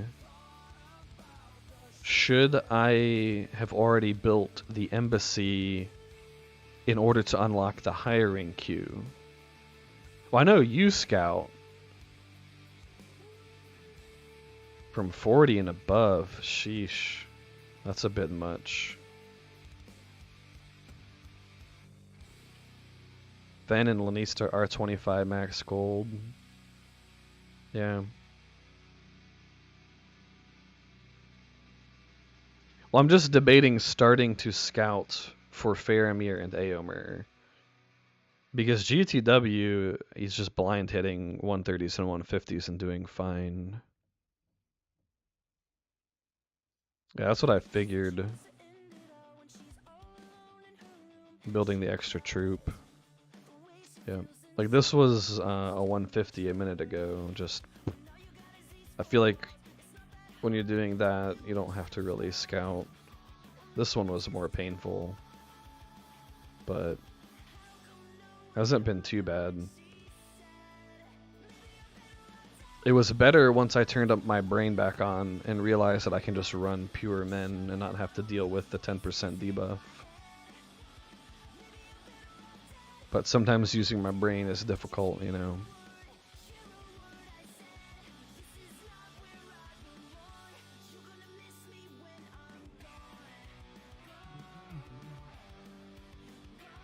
Alright, now I need to math out how many tiles to drop.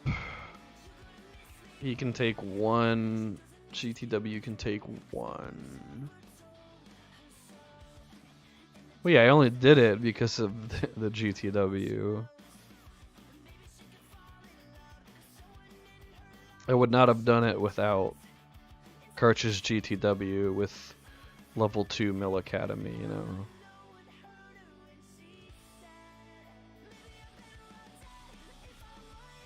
Alright, well I'll finish... I think I get conscription post first.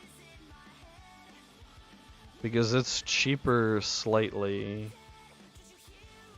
2 hours, 2 hours. Basically the same cost. Slightly cheaper here. But it also reduces hiring time and still gets me an extra queue.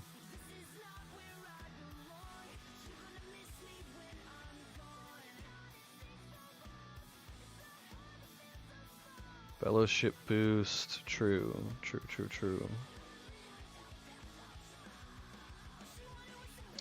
Oh. You need, Moblo needs R5. Let me show him.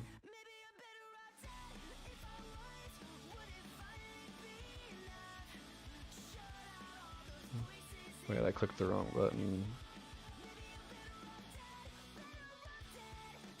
R5 with men troops on blue.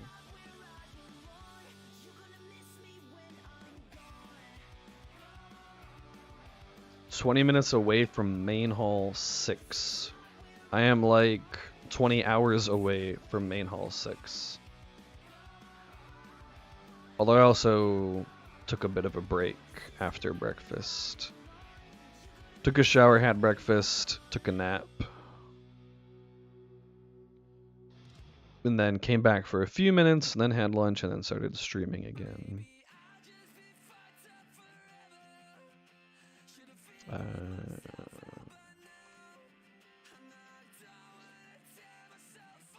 Show us the rankings. Sure. Actually, let me, I'll show the rankings in 1 second. I need to start a sweep and do the math on how many tiles to drop. That way, at least when I'm showing the rankings, we'll be having some productive stuff going on. No, we had no idea about the... Yeah, we are too, man. I'll show you... After I look at the rankings, I'll show you... Nern is freaking packed too, man. Alright, maybe there's nothing to sweep. So maybe I won't even be... Here we go. I think it was only 1 tile, 2 tiles. I'll drop 3 tiles then. Alright, I'm already dropping 5, so we're fine. The rankings... UTTP Dino, IRSS Chaos Only, Sith, formerly known as Jedi, Time Mora Home, Ungo. Tons of frickin' teams. 2 different clans in different areas. I mean, maybe on other servers, yeah. Not on this one, dude. The server is too packed for that, but in general, yeah. If this was like 10 or 12 teams and not 20 teams or more, but yeah, we're pretty packed in Nern because I told the story this morning. It's, you know, we put all this work into figuring everything out and like assigning people to different spawns, and I log in at like right at 4 o'clock and I look at the map. I'm just sitting there staring for a second like, wait, what? Like, what is happening? Because Ortog wasn't an option. And so I blanked out for like 30 seconds just thinking like, WTF is happening? And then I hopped on voice chat with Lady Death, and she's like, wait, what the fuck is happening? And I'm like, I don't know. She's like, what do you want to do? I'm like, Mordor. Just go Mordor. Just tell people to pick something. And so you can see, like, we're super concentrated in Nern.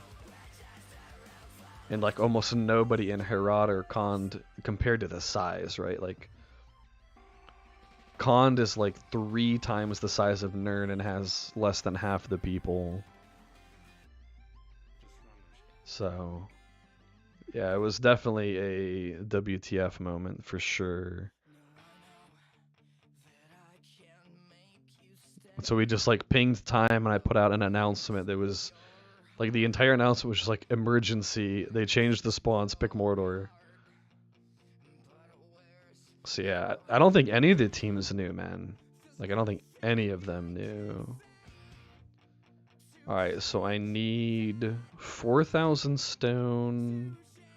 So I should gather 1 time. That way I can start the barracks. I feel like I say barracks really weird. Barracks. Barracks, not barracks. So as soon as that gather is done, I can start the barracks. Then I'll need 20k for the embassy. So we'll gather like 2 times. I should have moved the Denethor to the tile. Let's go ahead and do that with Merry and Pippin. Well, we save a little bit of time running back and forth.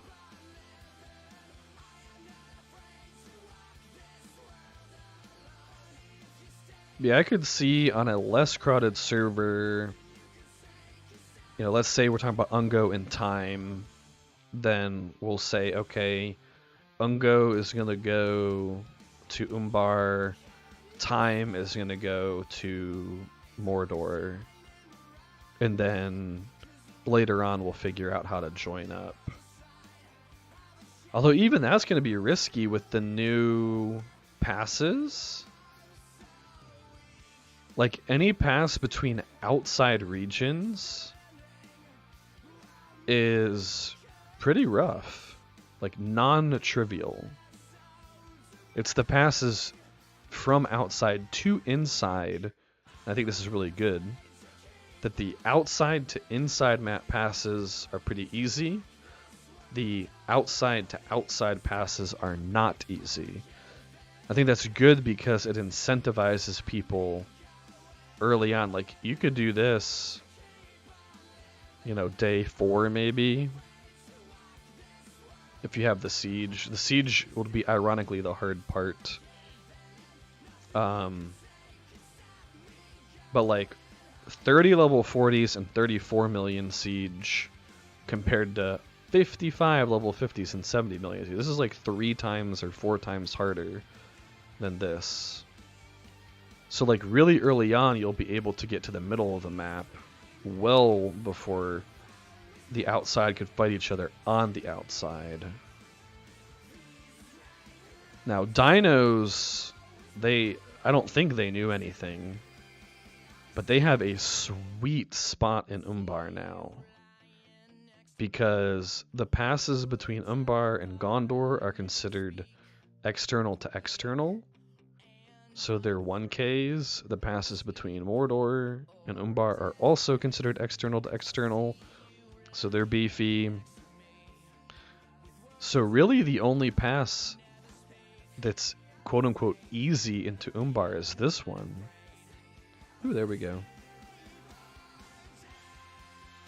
So that's pretty sweet for them.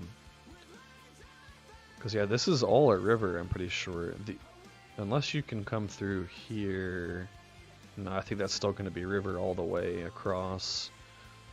Now the interesting thing is going to be, are there any tiles? River tiles? I hope there are none that bypass the major passes. If there are some that bypass rivers and stuff within the middle of the map, I think that's totally fine. But I think bypassing the major passes would be a problem. Because these are very clearly intended to separate large regions.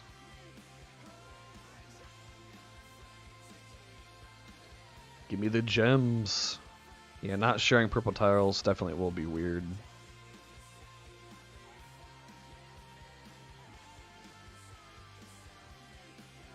When do I want to start just mass converting things rather than gathering tea? Wait, did that unlock a new chest or something? Is that why we have new options? Goodness, so many options. If I was a rich man, well, that's not my account anyway.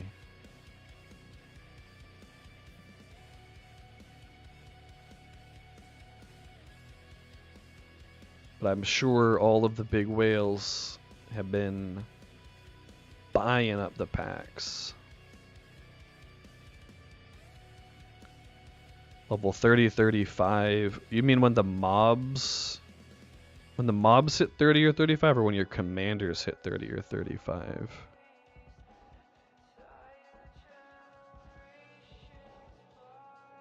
Well, you get somewhat random units. Right, it depends on what's in the mobs march. Anyways, I need to run to the restroom real quick. I'll be right back. A couple minutes.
Alright, I'm back for a few more minutes before I have to go get ready for dinner.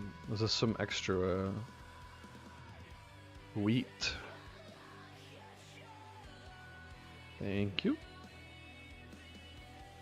Thank you, Mr. Mobs.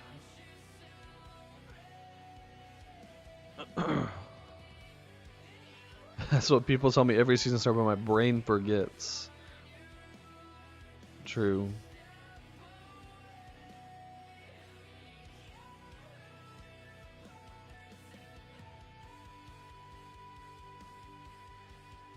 So I really like Parting Gift. Let's see, this is 13k healing. How much was Parting Gift if it made it to the Parting Gift round? What round are we here? 5. So of her 13,000 total healing, this was half. Right? 5,000 here, 6,000 there, about 6,500. About 6,500 healing. Pretty good.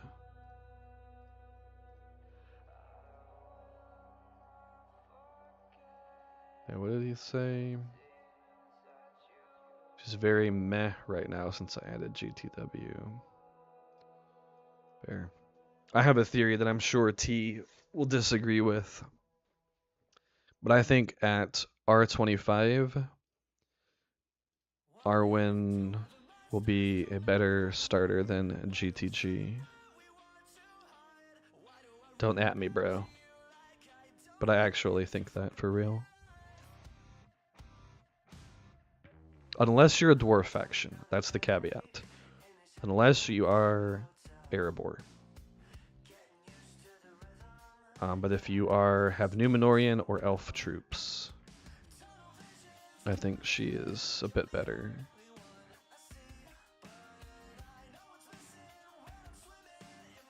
Could I check what the season is? I don't know what you mean, Slipster. Do you mean the rankings, or do you mean which season is this? Because this is Kings of Men.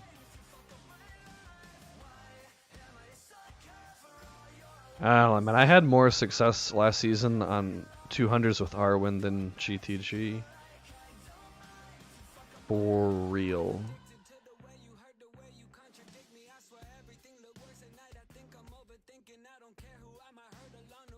The problem that I have with GTG in RP, now in NRP, I will concede that is different, for sure. Specifically because of evil units. The issue I have with GTG in RP is he has no reliable damage bonus. Right? And that's a big problem as gear levels increase.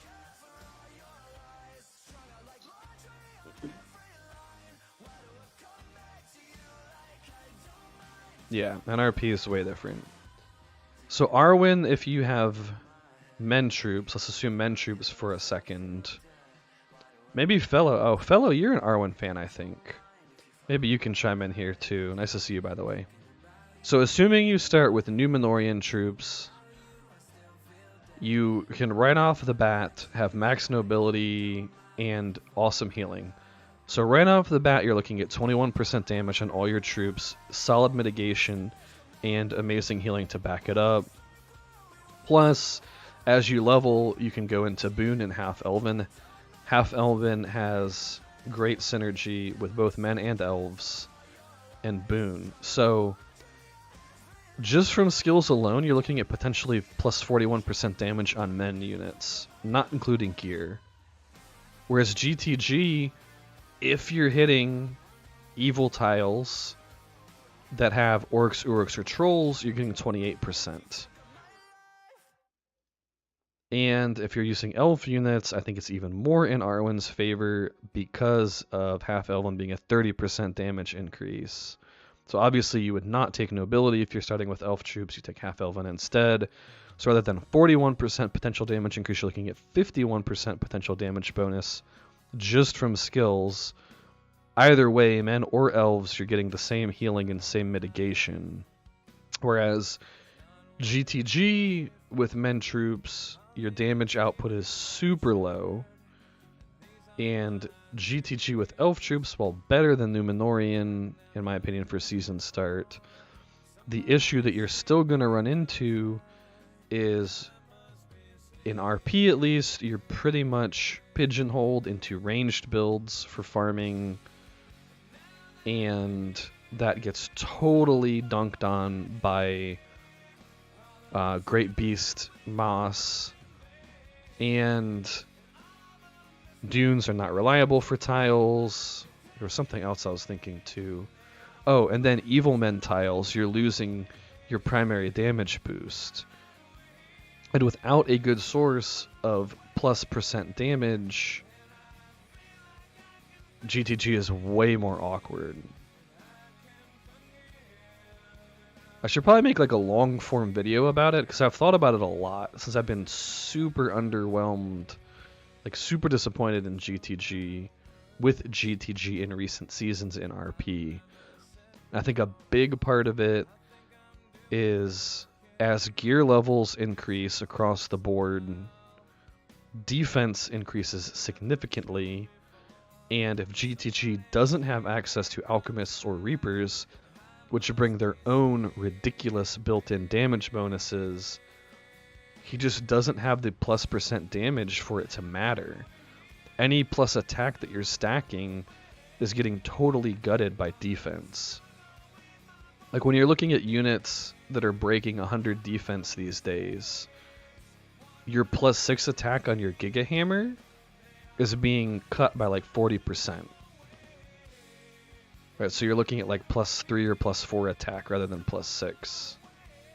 Whereas on the other hand, with Arwen, who's packing 41 to 51% off of skills, that same defense turns into like +10% or +0% damage. So she's getting the full benefit from plus attack on gear, whereas GTG's benefit is getting just totally cucked. His plus attack on gear is getting cucked by defense. Whew. Long-winded explanation in like 30 seconds, but I think that's a big part of it. Combined with the significantly increased prevalence of evil men tiles, you know, it's like, what are you going to do? Now, obviously, in NRP, when you can slap alchemists on him that bring their own +200% damage modifier, all of that is, you know, irrelevant.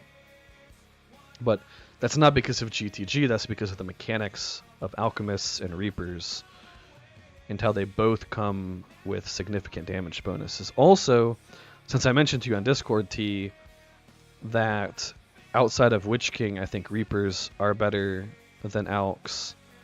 Outside of Witch King and outside of max damage on gear, I'm pretty sure reapers are in fact better than alchemists. Let me pull up my spreadsheet again and get the exact numbers. I don't think the numbers have changed since I wrote them down. I don't think I could check right now because I can't build the building. But in theory, I should have left myself notes on the spreadsheet. Long story short, Reaper damage, once you skill them up, is almost as good as Alchemist damage in the early rounds, and is actually quite significantly higher than Alchemist damage in the later rounds.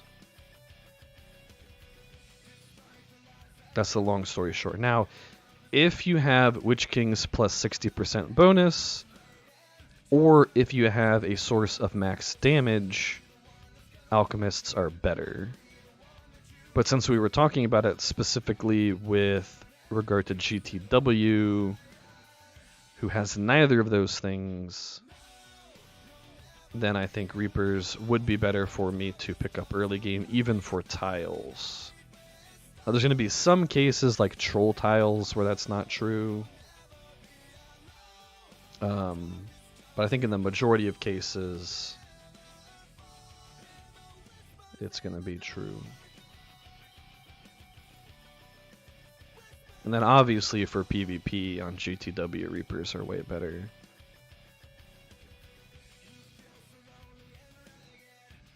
Alright, what was I doing? I got super sidetracked there.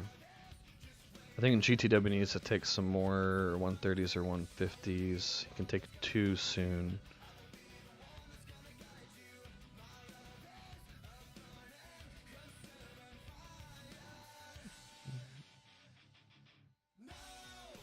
Oh yeah, Elks are a great troop. I'm not debating that. I'm debating specifically on GTW. That in this case, on GTW, I think it's still better to get Reapers than Elks. For tiles and for PvP. Have you seen the new map, fellow, by the way, if you're still here? Look at this map now, dude. It's like 100% different. Like, not even remotely the same. It's crazy. Friggin' DG's 150 million siege now. 150 million, dude. Imagine good side RP. Jeez. 150 million siege good side RP. I wanna cry, dude. They seriously just keep totally cucking good side RP. Just absolutely shafting us, dude. It's crazy. Not to mention these passes, too. That people are going to have to siege down. 70 million, 50 million. Oh yeah, I think the map is better now. I like the map better. You've been around. I think we had a long Discord comp. No, I told you, dude. I told you like a month ago, bro. You want me to pull up the Discord? We had like a super long conversation in DM about it. And I'm pretty sure last season start I talked about exactly this style of map. The outside-in style map like Epic Age had. I'll pull up the conversation. I'll scroll back like 2 months, bro.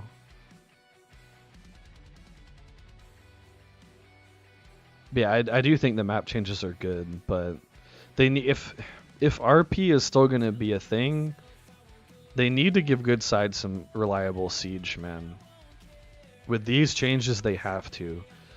There's no reason why, like, especially with Evil now having permanent across-the-board access to Dunlendings, and already better siege, and Oathbreakers. Like, how is good RP gonna compete? A lot of fighting words in those combos.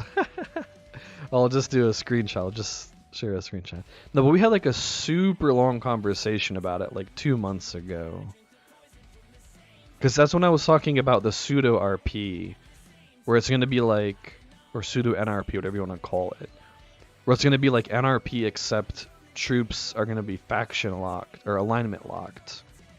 That's my theory of what's going to happen. I think one of two, either the game is going to go strictly NRP, or it's going to be pseudo NRP where everyone has access to everything but evil troops on evil commanders, good troops on good commanders, no crossover. So no Alks on GTG, no Reapers on GTW, etc. I think one of those two things will happen. Dude, you were hating on the changes in the conversation, T. You were like, dude, that sucks. Oh, you're talking about that map is good, but the pseudo NRP would be not good? But see, I think they're going to tie it to the base style system as well. I think that's why they're going to do it. Which I do think base styles is much better. Like, in my opinion, Kings of Men should just have base styles rather than pure men, pure evil men start. Just give you a base style start.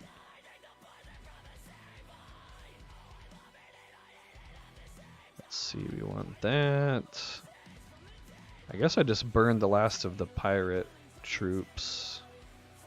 for now.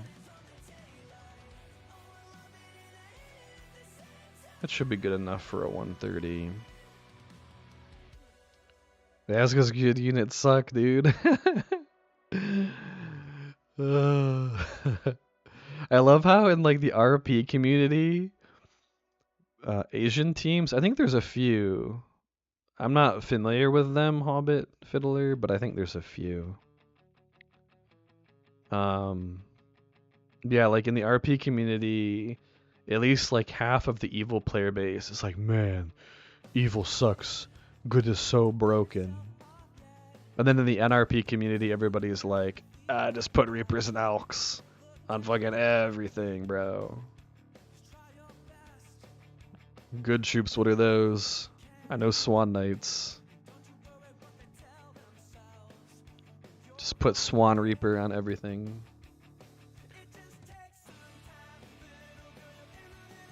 Your RP. Yeah, I'm primarily. This is my first NRP season. Alright. More stone. I also need wood. I should have taken a 150 wood with this hit from GTW. But I'll also be getting a bunch of wood whenever these finish, whenever I boost them. So I think we'll get a little bit more stone for now.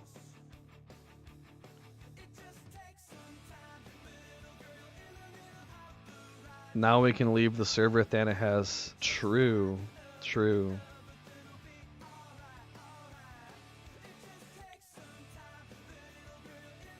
Good side has good neutrals. Yeah.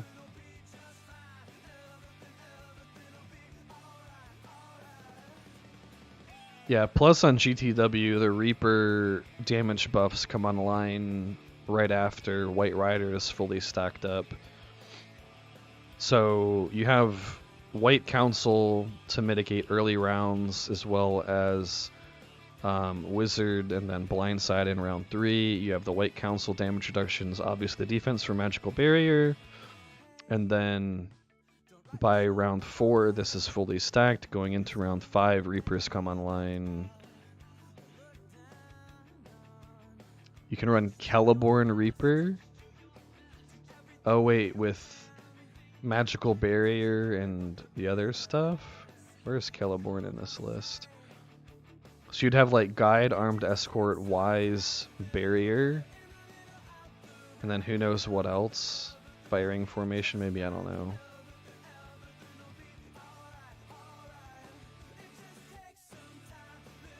Yalaman, you love fighting GTWs. Yeah, I can see that. I mean, it's like King of Men versus Gala. He has nothing to bypass the defense, and he has no anti-heal. So she's like the worst matchup on good side for him. Thankfully, GTW just thankfully King of Men just shreds GTW. Like, totally bonks him.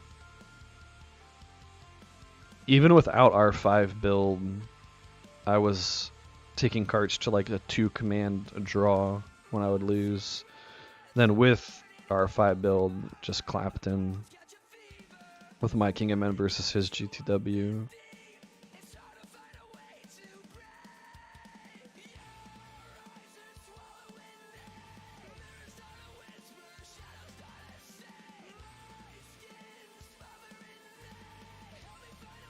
Let's see if there's going to be trolls that we're going to draw on.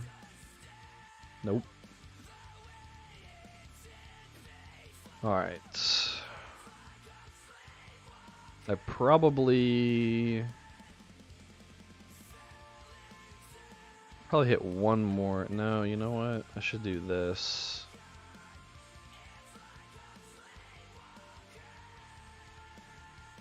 Maybe hit a 150. Yep, that's true. He doesn't have high burst. That's why I think if I happen to fully inherit Karch's account, I'll probably pump Elrond. Just run Elrond GTW. Because he has him at R5. This could be a fully refined Might of Elves knife. I would probably get a different Ranger's Shroud if I can snag one, like a resistance one. But solid Ranger's Shroud. Aegis Hunter's Guide, which is 1 from Max Refine. That's the obvious choice for Elrond. And then he has a Tactical Marth Tooth as well. So it's like all the gear is there. And he could be R6 right now, technically. But I don't want to touch... He could actually be way higher than R6 now, because in addition to the 22 items sitting there, there's also 38 chests that could all be Elrond. So that's, what, 70? 60, sorry. Wait, 30, 20, yeah, 60.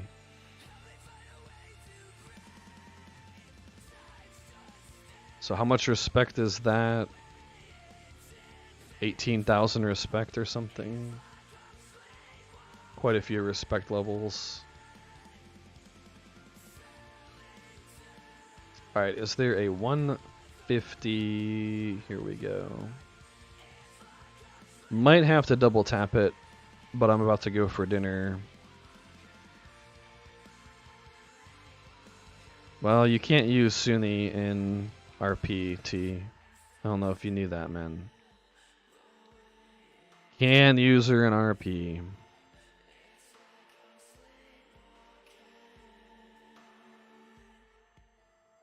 Well, unless you're an evil faction, but we're not an evil faction team. We're a good faction RP team, obviously.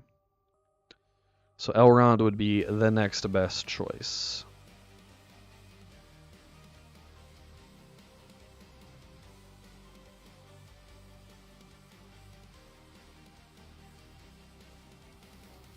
Are there great beasts in Dagor? Probably not, right? I think Ashen Plains and Dorwyn are where they are.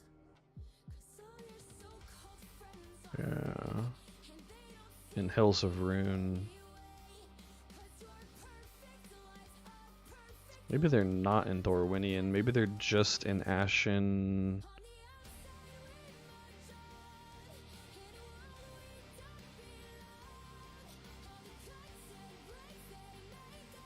I will say that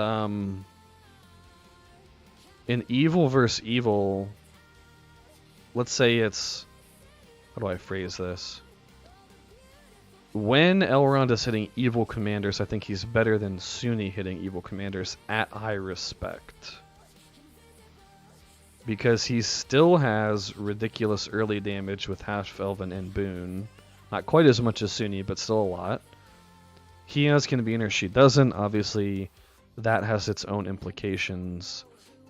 But the ability to stack Champion of the Light and Starlight is just crazy. Right, so you'd have 30%, potentially 21%, that's 51%. Plus, this is like 20% or something. 25%. What's the math? 15... times 1.6, 24%. So 30 plus 21 plus 24, that's 75% on elves. That's 28%. And plus 14%. You're looking at 117%. Yeah, but ARBs also have lower damage range, right? Where's my spreadsheet? I'll pull this up and then I've been online 20 minutes longer than I said I was. I definitely have to actually get to dinner and pick up my daughter. So Sentinels have a base average DPS of 2850 because their base damage is 28 to 29. That's average damage of 28.5 times 100 per command. So 2850. Arbs are, including follow-up and poison damage, approximately 2622 average damage per command. So not a whole lot of difference, but about a 10% advantage for the Sentinels when including Arbalest follow-up. So the fact that Sentinels can stack Convener follow-up and already have higher damage than Arbalests, including Arbalest follow-up, that's when the math gets pretty good in favor of Sentinels. The big difference is Sunind has a higher percent modifier in most situations than Elrond.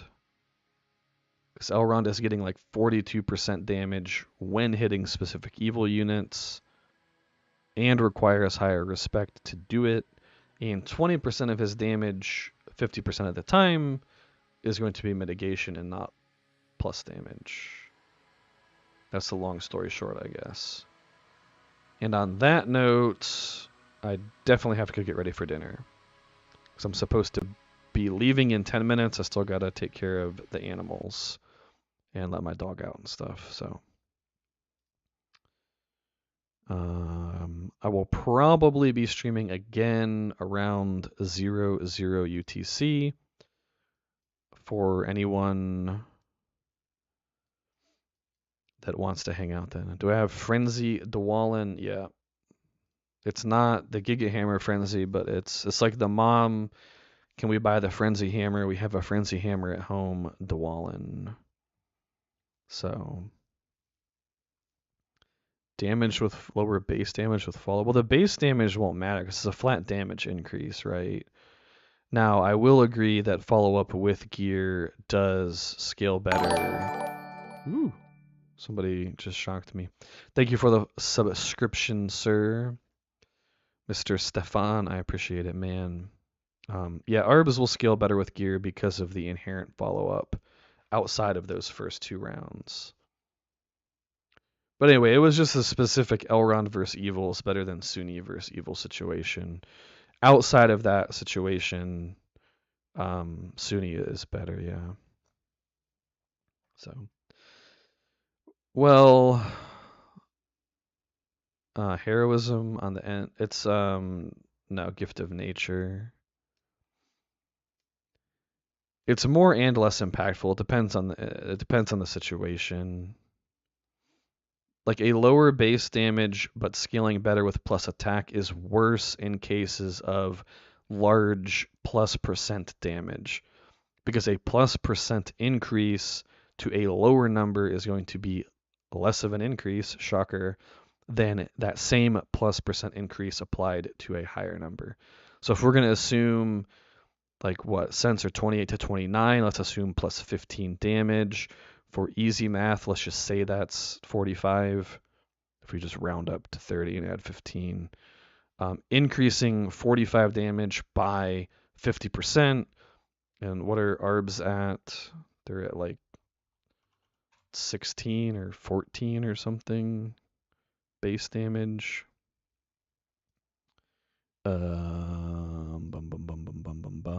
15. So if we give them that same 15, let's say they're at 30, that would be their max damage. Their average would actually be way lower than that. Their average would be like 26 or something, 23 and a half. Increasing that by 50% is going to be less than increasing 45 by 50%, right? Anyways, I will be back. Catch you guys later.